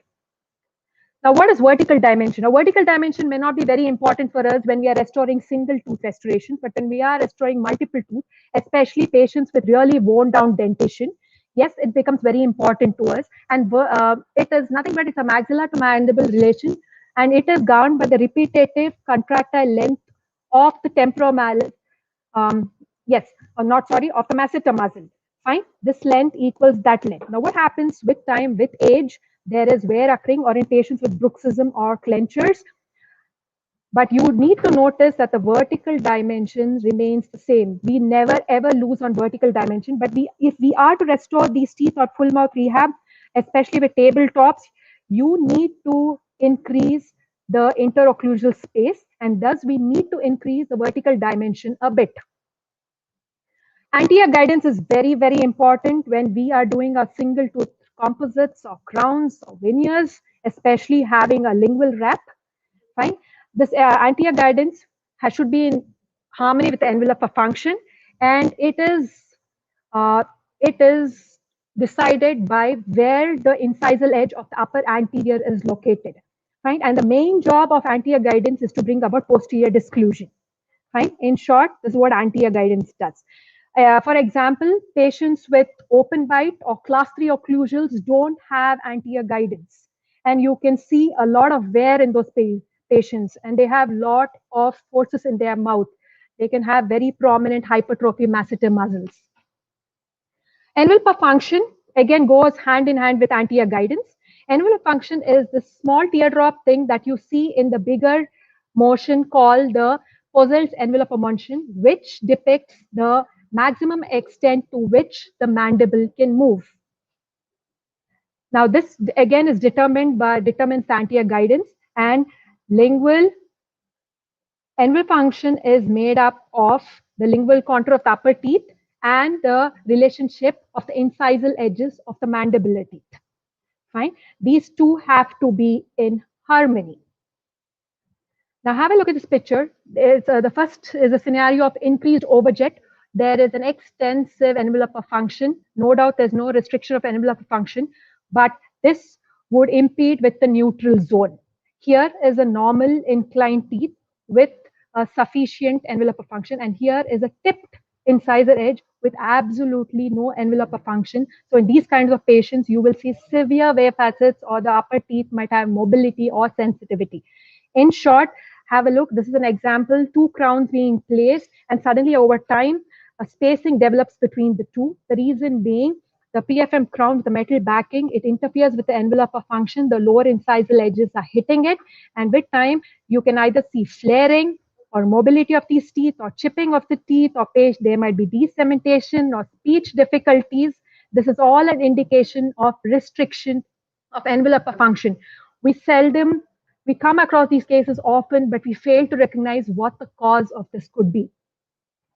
Neutral zone, very, very important again for anterior restoration. It is a zone of neutrality between the muscles and tongue. Now, when we speak of the muscles, we should always remember, this is what Dr. Dawson always used to say, that when teeth and muzzle at war, muzzle always win. And it's so very true. Fine. It determines the horizontal position of both anterior and posterior teeth. Neutral zone is between the lips and the tongue for the anterior teeth, and it's between the buccal cheek and the tongue for the posterior teeth. Fine. Now have a look at this. This is a tooth which is protruded. It's forwardly placed. And in due course of time, the patient complains of this tooth being mobile. And in due course of time, you could start seeing wear on the lower incisal edges. In short, the lip tips the anterior teeth inside. So when the neutral zone is compromised, later it results in a constricted envelope of function as well. Occlusal plane made up of two curves, the curve of P, the anterior-posterior curve. Yes, they say this results from the axial alignment of teeth, and the main job of this curve of P is to bring about disclusion of teeth. It facilitates protrusion. Fine, the molar being tilted the highest and the incisors least.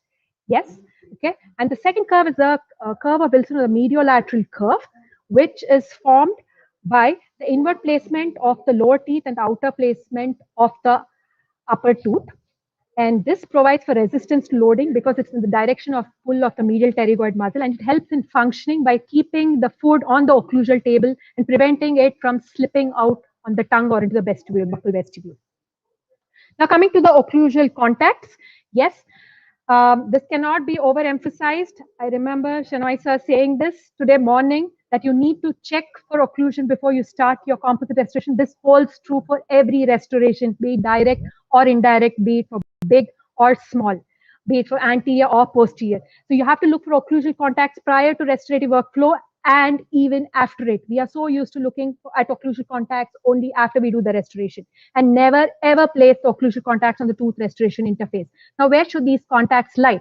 The preferred relationship is one single cusp, yes, the functional cusp going and sitting into the fossa. The cusp-fossa relation is the ideal thing. And this is what you need to see in static occlusion. And in dynamic occlusion, you don't want to see any contacts on any of the posterior teeth. You want to see contacts only on the anterior teeth. During protrusion, you see contacts on the anterior central incisors and sometimes maybe on the laterals. And on lateral excursions, the preferred lateral excursion is the canine guided occlusion. We want to see it either on the right canine or on the left side canine. During static contact, you might have light contacts on the anteriors. It's acceptable, but no heavy contacts. But you never ever want to have cusp to two teeth contact. What does that mean?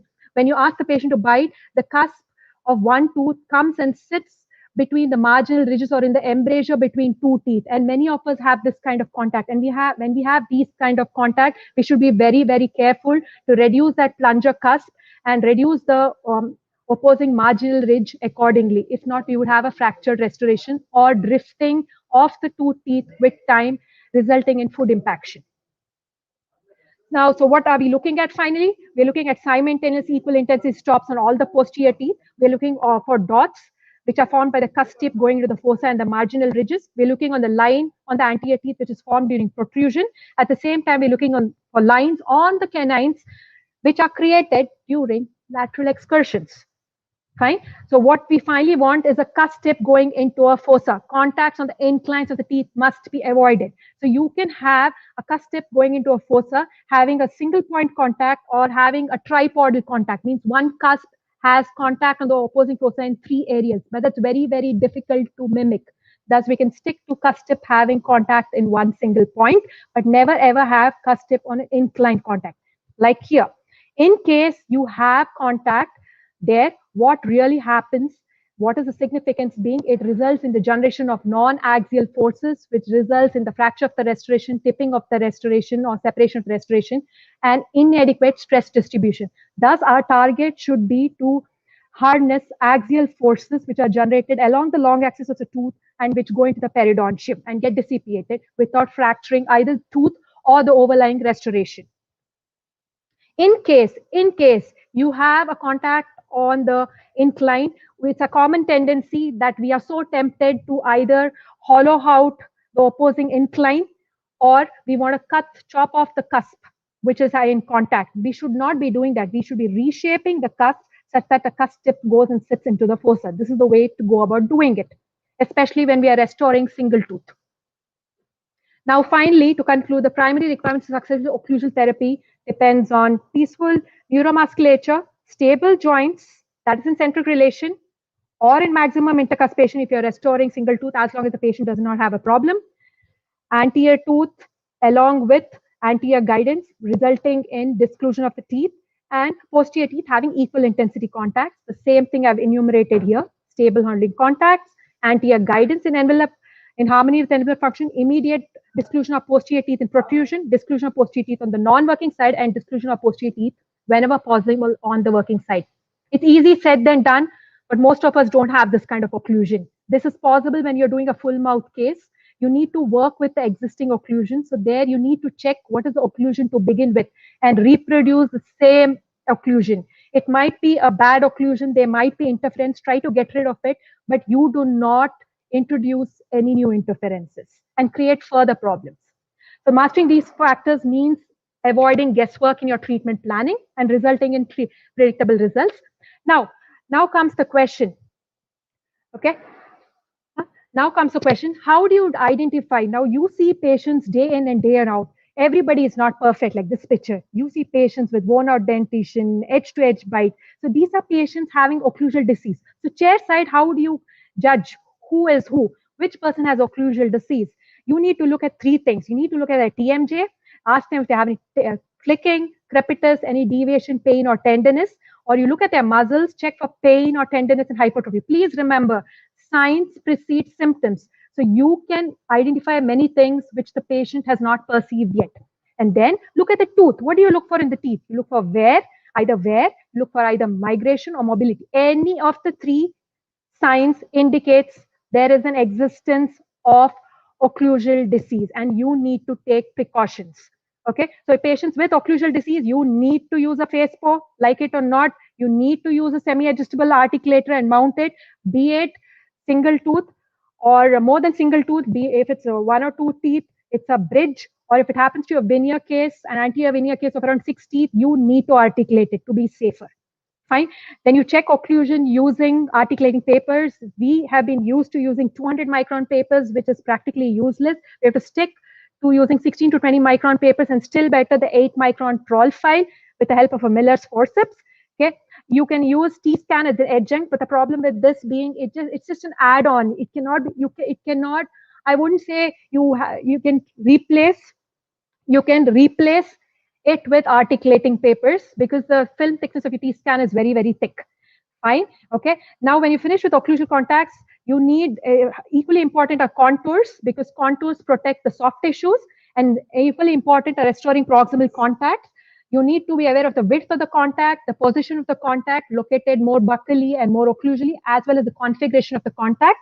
Yes, along with that, you have to establish marginal ridges. This is the ideal marginal ridge of proper height where the forces are directed towards each other. In any other scenario, when you have a shortened marginal ridge, a deficiency of marginal ridge, or a missing fossa, the forces try to push the teeth apart, resulting in impingement of foot. Coming just 2 lines on forces acting. There are 3 kinds of forces. There are compression, tension, and shear. But among this, compression is the safest. Shear and tension are bad. Fine. There are stress patterns on anterior and posterior teeth. All the 3 forces act on them: the compressive, tensile, and the shear forces. Okay. So when we are designing the restoration, we have to see to that we abide by certain cavity preparation rule. We keep a flat pulpal floor in order to resist eccentric loading and prevent tipping or tilting of the restoration. Similarly, when you have a class 2 restoration, we have to see we have adequate depth and we have rounded line angles and a flat gingival seat. All this is done so as to resist forces better. Forces on the anterior teeth are again horizontal and vertical dimension, especially while restoring with a composite restoration. We have to take care. Yes, and on class 5, we have a lot of force. We have compressive forces coming into play and resulting in displacement of the restoration, or we have a single high point coming on the cusp, resulting in throwing away of the restoration because of the tensile forces. Inlays and onlays, if you say which is better, inlays resulting in a wedging force, resulting in fracture of the restoration, onlay results in more compressive force and protecting of the restoration. Crown versus endocrown. Endocrown, if not done judiciously, might create a wedging effect. Thus, maybe crown is better. If you're doing an endocrown, see to that extension is not the entire extent of pulp chamber. When come to porcelain laminate veneers, they protect the teeth, but see to that you do not prevent the wrap over designs. If the wrap over cannot be avoided, see to that the wrap over lies not in the center of the teeth where the compressive forces are maximum, resulting in fracture of the restoration. Last but not least, like Dr. Ashish and Dr. Ashwini were saying, now is the era of the tabletops, the tooth-colored lithium disilicates. Yes, these work on the principle of occlusion, which we have never known so far. It's always been there.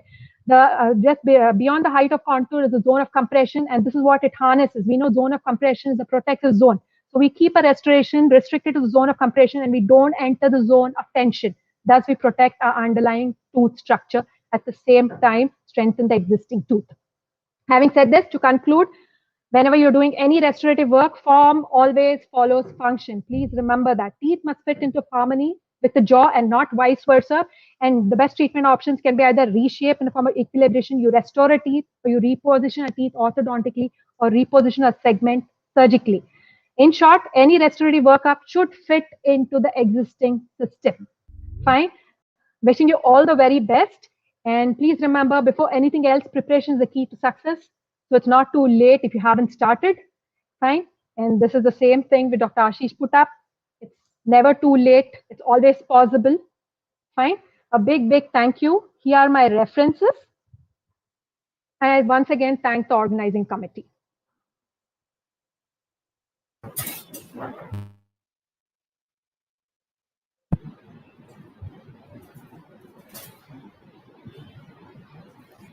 Thank you, Vinuta ma'am.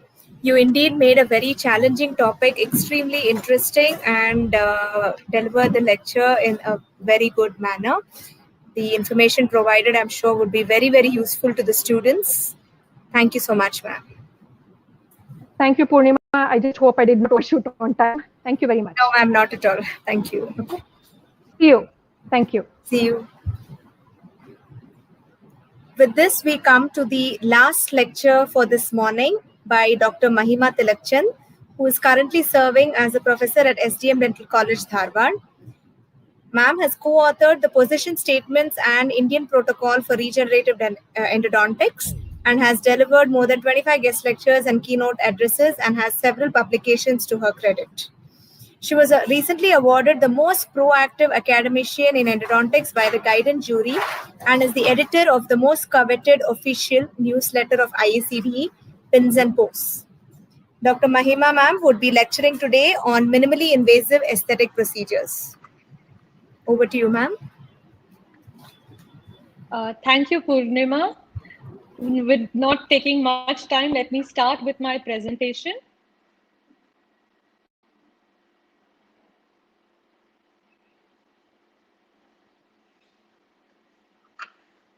Is the screen visible?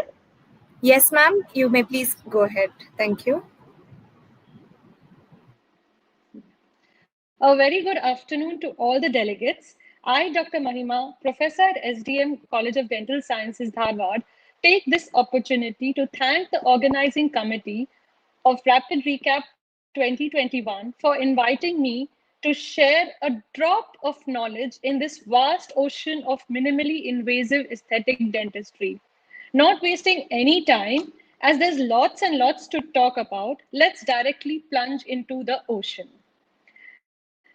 3 decades ago, aesthetics was considered a fortuitous byproduct of dental procedures, a bridesmaid, but certainly not a bride. Today, aesthetics has taken its rightful place along with functionality as a bona fide objective of dental treatment.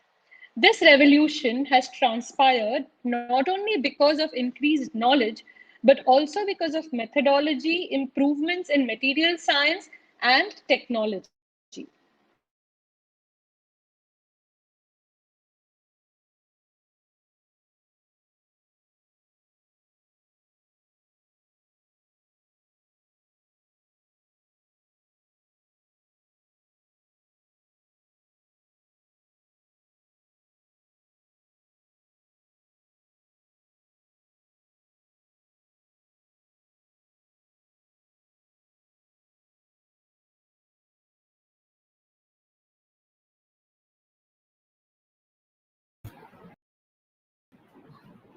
We seem to have lost audio with Dr. Mahima.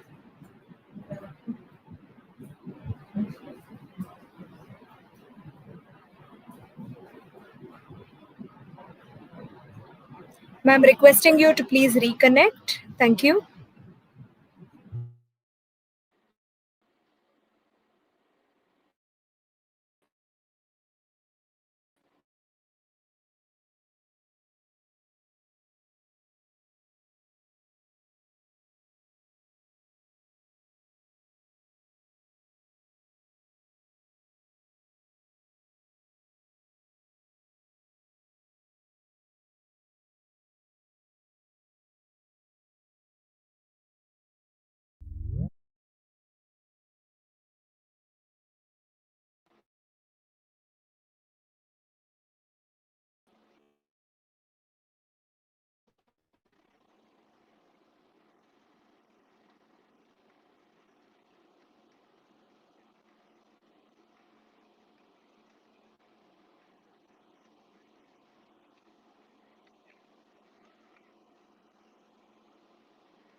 We regret the technical glitch here, requesting the participants to kindly stay logged in while we fix the issue at back end.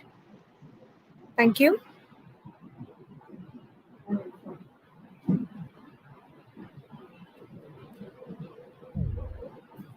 Dr. Mahima ma'am, can you hear me?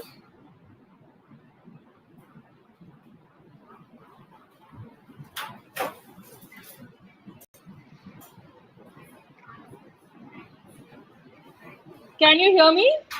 Yes, ma'am. Yeah. So do I start the streaming? Yes, ma'am. Please go ahead. I can hear some song I can hear.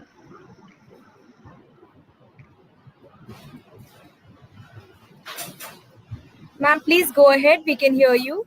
Yeah, just a second.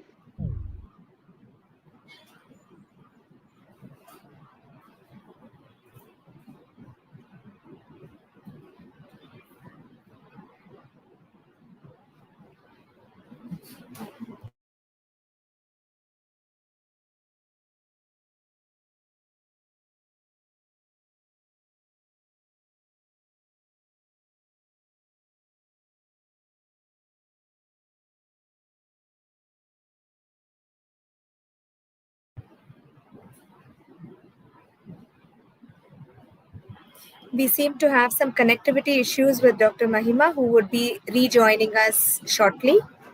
Please stay connected. Thank you.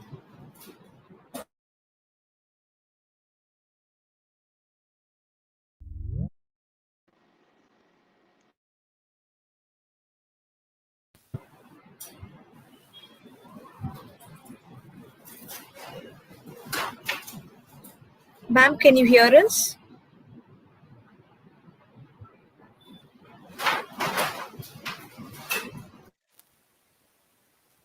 Hear me? Yes, ma'am, we are able to hear you. Okay, so I'll start from the beginning. You want me to start? We lost you at the second slide, ma'am. You could go ahead, please. Yeah, I'll just start. Yeah. Can you see this? Not yet, ma'am.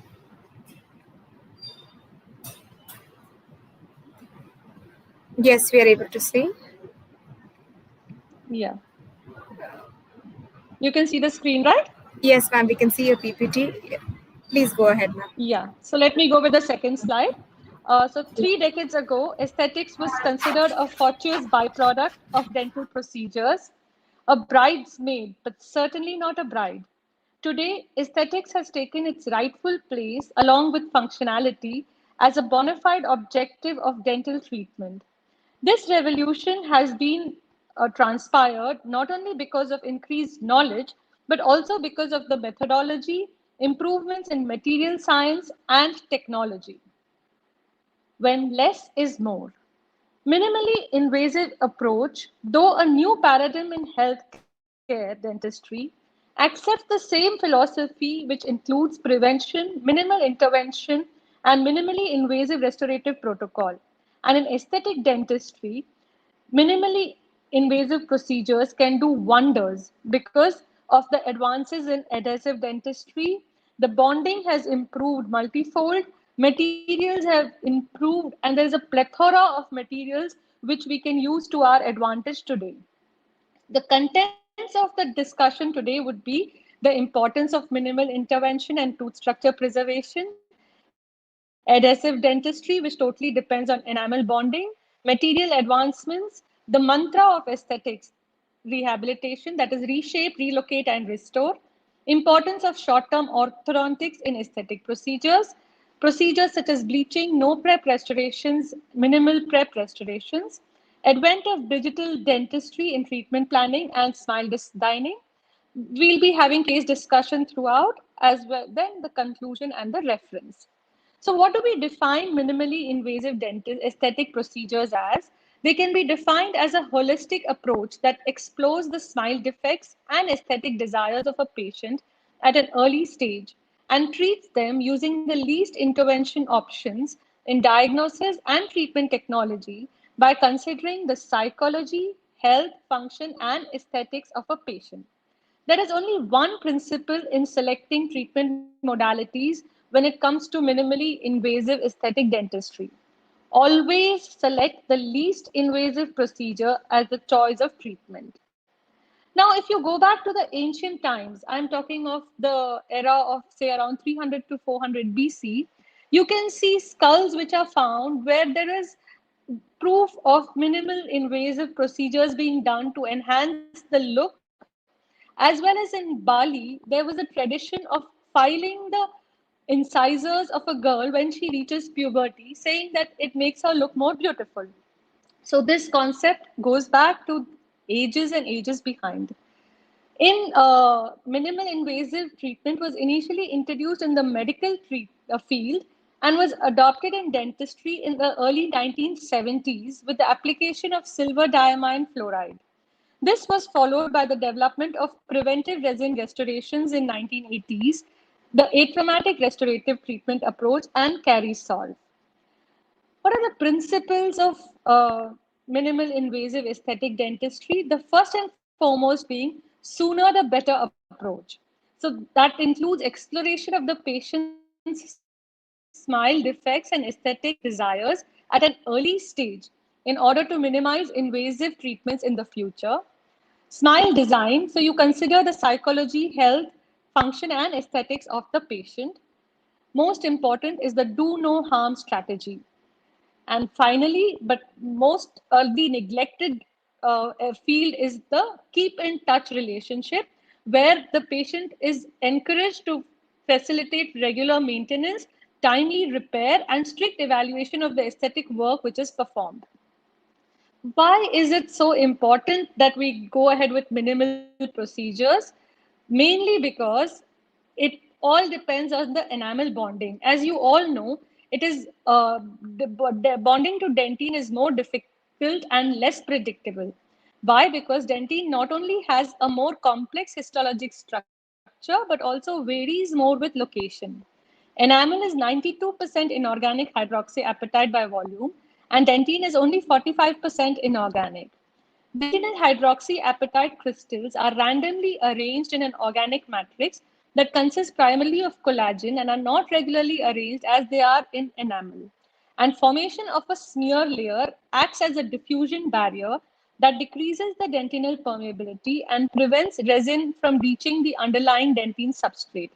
Here, I would like to add uh, just a sentence about immediate dentin sealing. In many cases, when you do tooth preparation for indirect bonded restorations, example composite or ceramic inlays, onlays, or veneers, you can generate significant dentine exposure. In such cases, it is recommended to seal the freshly cut dentine surfaces with a dentine bonding agent immediately following the tooth preparation before taking the impression. The protocol for the minimally invasive aesthetic dentistry treatment would be divided into three parts. The phase one, which you need to understand and establish the goals, that is desires of the patient, his lifestyle, the disease and the defect, establish, explore data and information, and the new smile and complete treatment plan. Phase 2 is the achieve phase, where you try to achieve a health, function, and healthy lifestyle, re-evaluate the smile aesthetics, and enhance the aesthetics. And phase 3 is the keep in touch phase. For easy application, we can classify the minimally invasive aesthetic procedures into three: the micro aesthetic, the macro mini aesthetic, and the macro aesthetic components. The mini aesthetic components comprise of the visibility of upper anterior teeth, the smile arch, the buccal corridor, the smile index, smile symmetry, the display zone, and the lip line. The microaesthetic components comprise of the central dominance, the teeth proportion, axial inclination, surface texture, the incisal extension, the external alignment,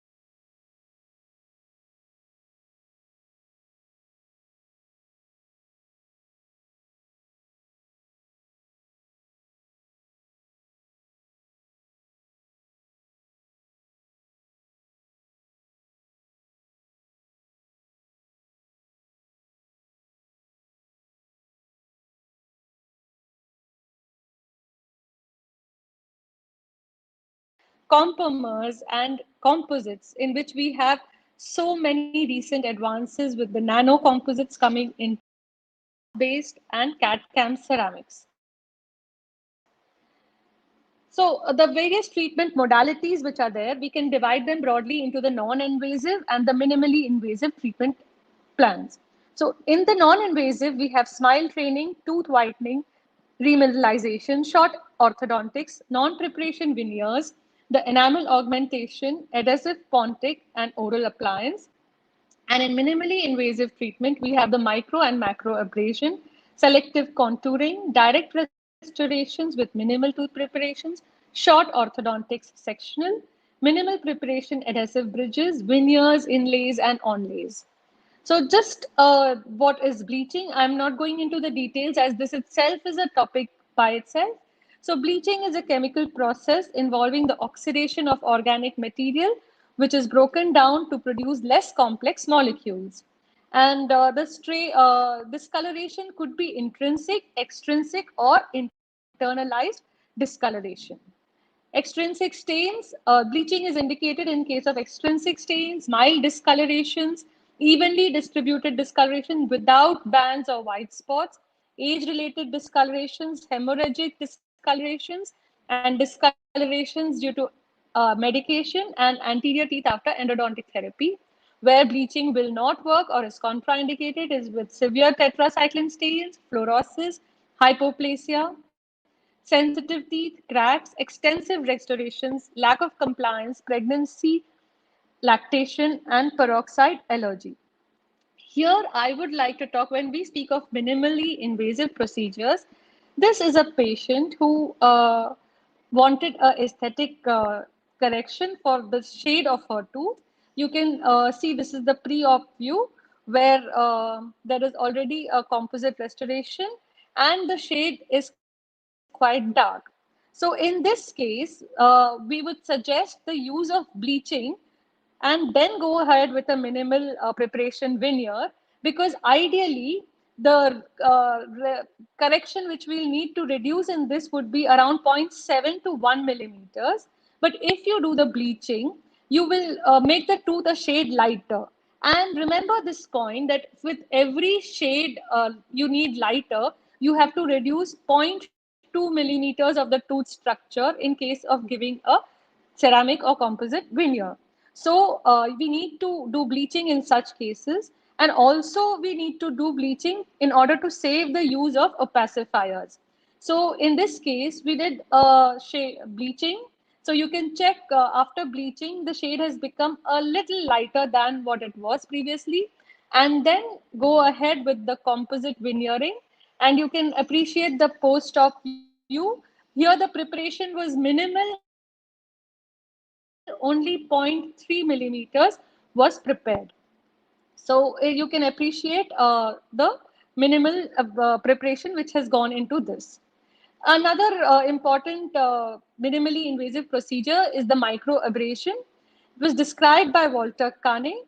It is a conservative method of removing enamel to improve discoloration limited to the outer enamel. Using hydrochloric acid with abrasive particles, local abrasions, localized white stains, localized enamel hypoplasia, polished of enamel hypoplasia, polishing of enamel hypoplasia, polishing of enamel hypoplasia, polishing of enamel hypoplasia, polishing of enamel hypoplasia, polishing of enamel hypoplasia, Excuse me, Mahima ma'am, we seem to have lost your audio again. Dr. Mahima ma'am, we have lost you on slide number 24.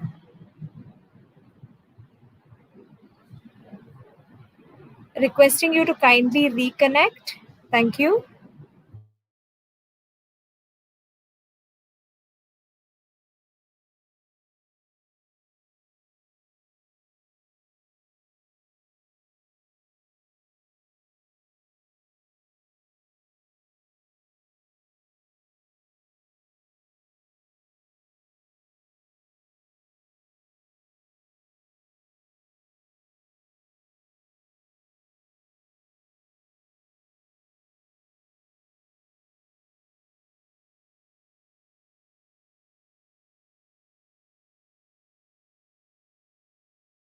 Can you hear me now? Yes, ma'am, I can hear you. Ma'am, we lost you on slide 24.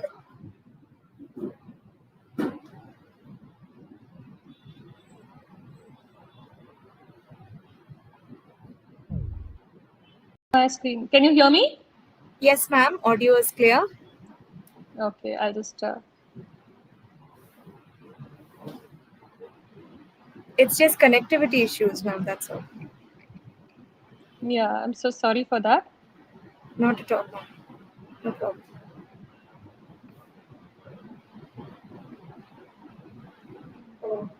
Can you see my screen? Yes, ma'am. Perfect. Can you see the screen? Yeah. Yes, ma'am. Okay. Yes, ma'am. So we were at microabrasion. This was first described by Dr. Walter Kane. And this is a conservative method of removing enamel to improve discolorations limited to the outer enamel. Uses hydrochloric acid with abrasive particles such as silica and carbide particles. And they are indicated in case of stains or defects restricted to enamel, dental fluorosis, mineralized white stains, localized enamel hypoplasia, polishing of enamel and auxiliary removal of composite resin residues after orthodontic therapy. Resin infiltration, though, is not an aesthetic procedure, but I would like to mention here because, again, as we spoke on bleaching, we could, reduce the amount of enamel much lesser when we use resin infiltration before a treatment procedure. So it allows alternative therapeutic approach to prevent progression of enamel lesions, and it occludes the microporosities within the lesion body by infiltration with low viscosity light curing resins that have been optimized for rapid penetration into porous enamel. Here is a case again of diastema closure where there has been no preparation done. I'll just go through the steps for your understanding. So isolate, then go ahead with the etching, the bonding, and the preparation and the layering of the composite. And here is what you get, the beautiful result, which you can appreciate well in the post-operative slide. Here, I would like to mention about the use of BioClear matrices. These are convex cervical edge matrices which bind to the interproximal gingival attachment, and these go right up to the cervical margin with very much of ease. And even if there's a papilla in between, we need not go in for frenectomy or papillectomy and go ahead with the diastema closure. A tip here would be to cut the gingival end of the BioClear matrix to fit according to your cervical needs. So this is a case. See, you can see the BioClear matrix is being placed, and trim it according to the size needed and slide it all the way down to the cervical 1/3 and recreate the desired shape. So for which you need to fold the facial part of the matrix band towards the tooth and make sure the shape is proper and the cervical edge of the band is sealed against the tooth. Secure the band in place by pinching or using an instrument to hold the facial part of the band down.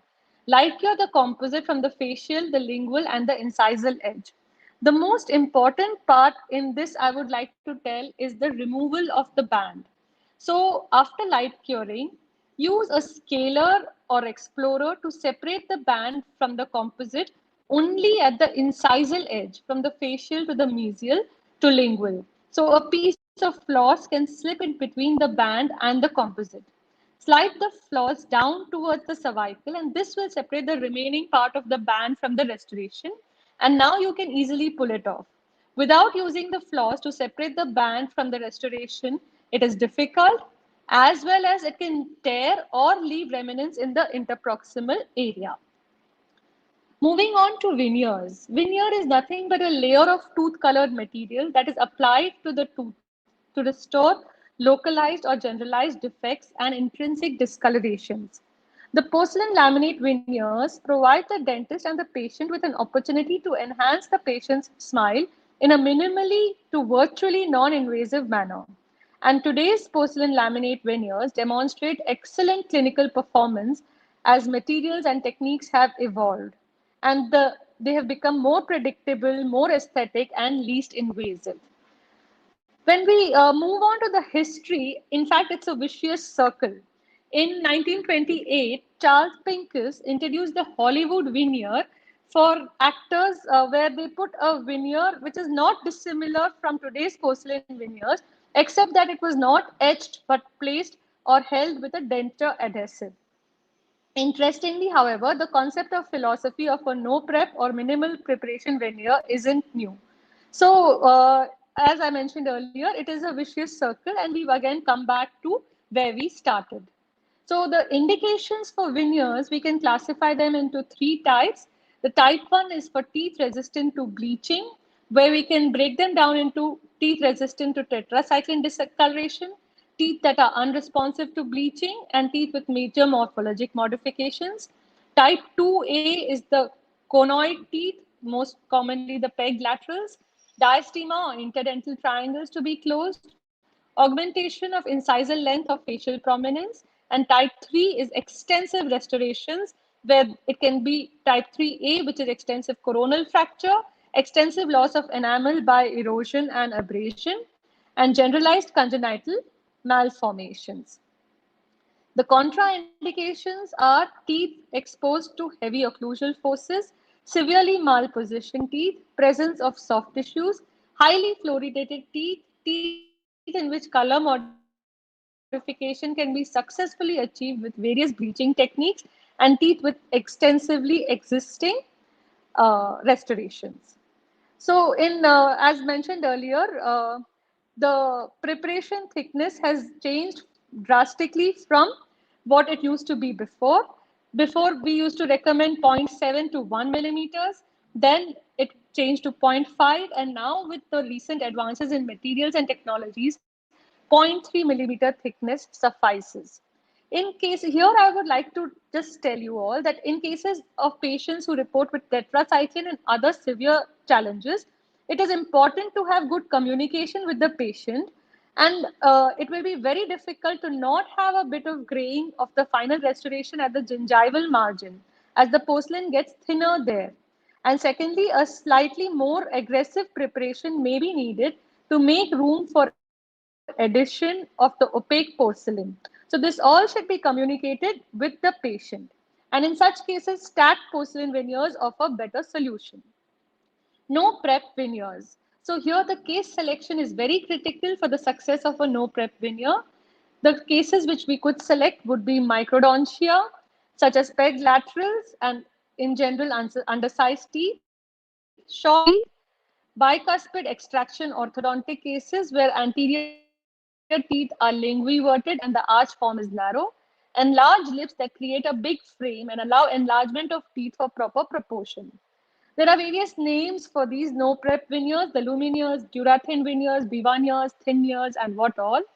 The protocol which we should follow for these are the teeth should be in right position. Teeth should not have severe interproximal undercuts. The shade should be close to what patient wants. The shape of the tooth should be more squarish and not very triangular. In case of recessions, if you want to perform root coverage, this design may be very difficult due to undercuts in the root areas, and use of translucent or clear cement gives more predictable results. The advantages are tooth preservation, the best bond because it's an enamel, no postoperative sensitivity, no need for temporization, no need for anesthetic to cement, and greater patient satisfaction or the wow factor. Disadvantages, this is not a method for extreme correction of crowding, cannot be used if there is deep interproximal undercuts. One cannot change the color tremendous. Why is this gone? There?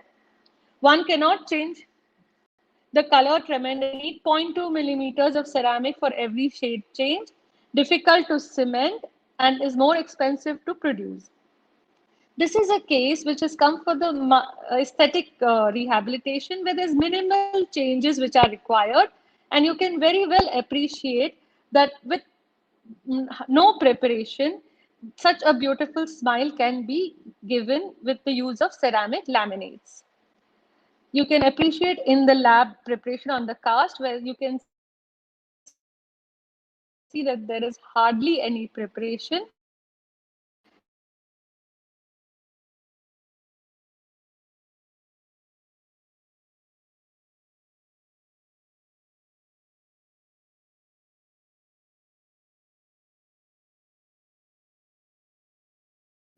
This is the case of Mahima ma'am, we seem to have lost you again.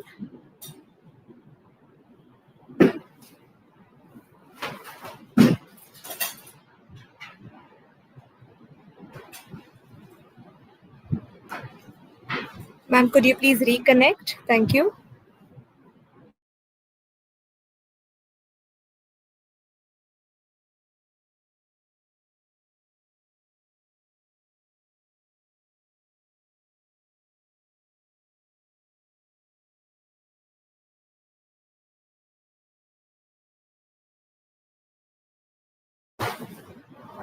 Mahima ma'am, can you hear me?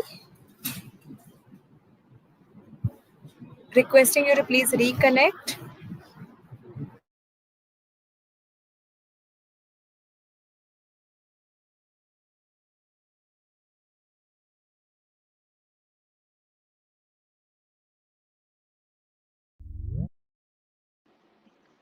Can you hear me? Yes, ma'am. There is a break in your audio.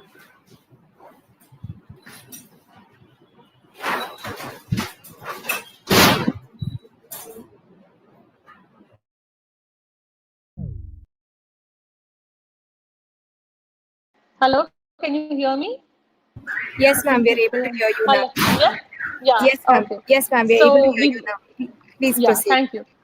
Yeah. So eagle-wise composite veneers or prefabricated veneers made from nano-hybrid composites have gained a lot of popularity nowadays. These are made from nano-hybrid composites with various sizing guides and enamel and dentine shades available to them.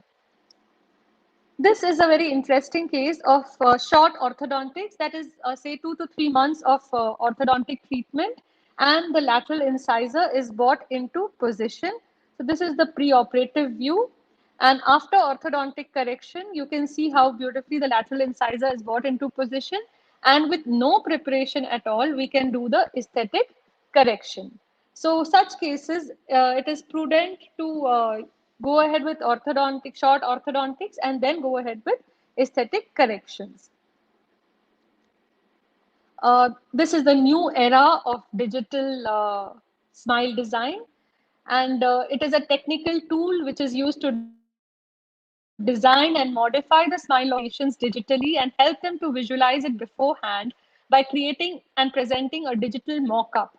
And it helps in visual communication, and it involves the patient in their own smile design process, which makes it more interesting for them, and that ensures more predictable treatment outcome and increasing case acceptance.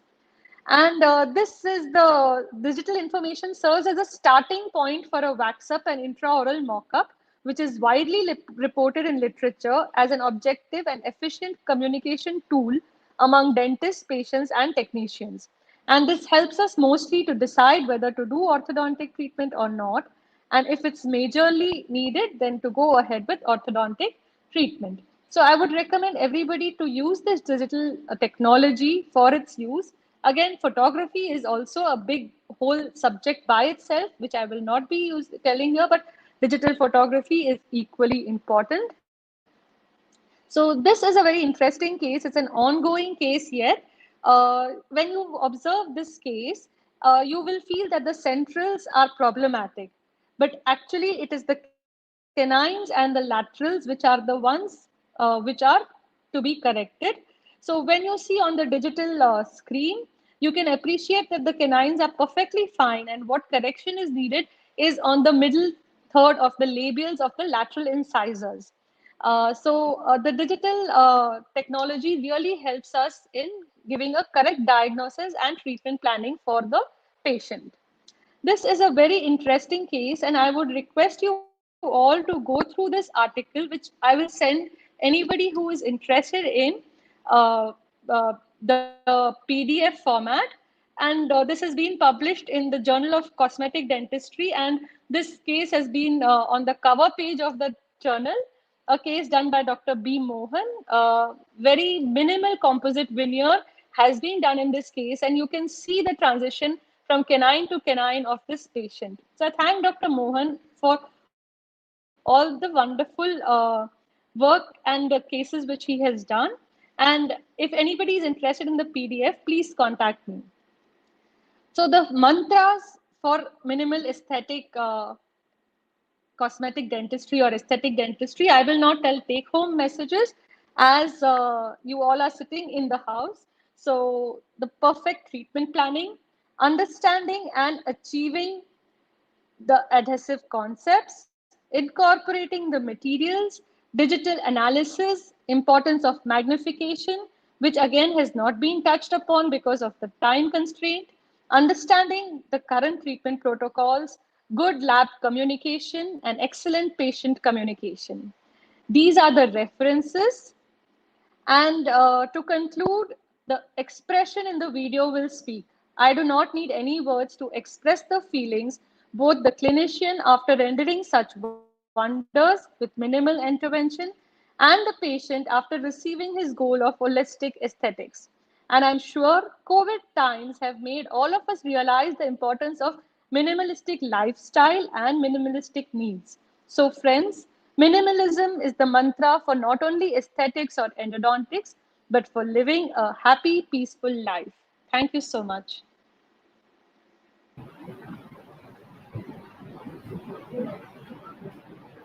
Thank you, ma'am, for your wonderful presentation. I'm sure the students would be truly inspired to do very good aesthetic work after listening to your talk. And on behalf of the organizing team, we really thank you for your time and truly appreciate your efforts in joining us online despite having so many technical glitches. I'm so sorry for the technical glitches which you had because of the no problem at all, ma'am. Thank you. But yeah, thank you we so much for this opportunity. Able to finish it. Thank you, ma'am. Yeah, thank you so much. Yeah. With this, we now come towards the end of the lectures of the first half of that was planned for day one. And we've had an excellent lineup of speakers who have given us wonderful information. All of the PPT and study material also would be shared with you all. So I'm hoping that all of you find it extremely useful for your exam preparation. The post-lunch session would be an interactive session, and I invite Dr. Ranjini ma'am, a reader from Dayanand Sagar College of Dental Sciences, to kindly brief us all and give instructions to students regarding the interactive session. Over to you, ma'am. Good afternoon. Can you all hear me? Am I audible? Yes, ma'am. Good afternoon. Now we shall be breaking for lunch. At 2:30, all the final year PG students who have been already allotted the classrooms, please enter their respective classroom links. In the classroom, you will be given a case. You will have to discuss the case with your group members and solve it and decide on the answers. At 3 p.m., all of you will join back to this same link, that is the main participant link. The one PG representatives who is already selected will join a link that I will be sending out to them shortly. That is the main link of this dais. They will join the main moderators for the case discussions. Thank you all. See you all here at 3 p.m.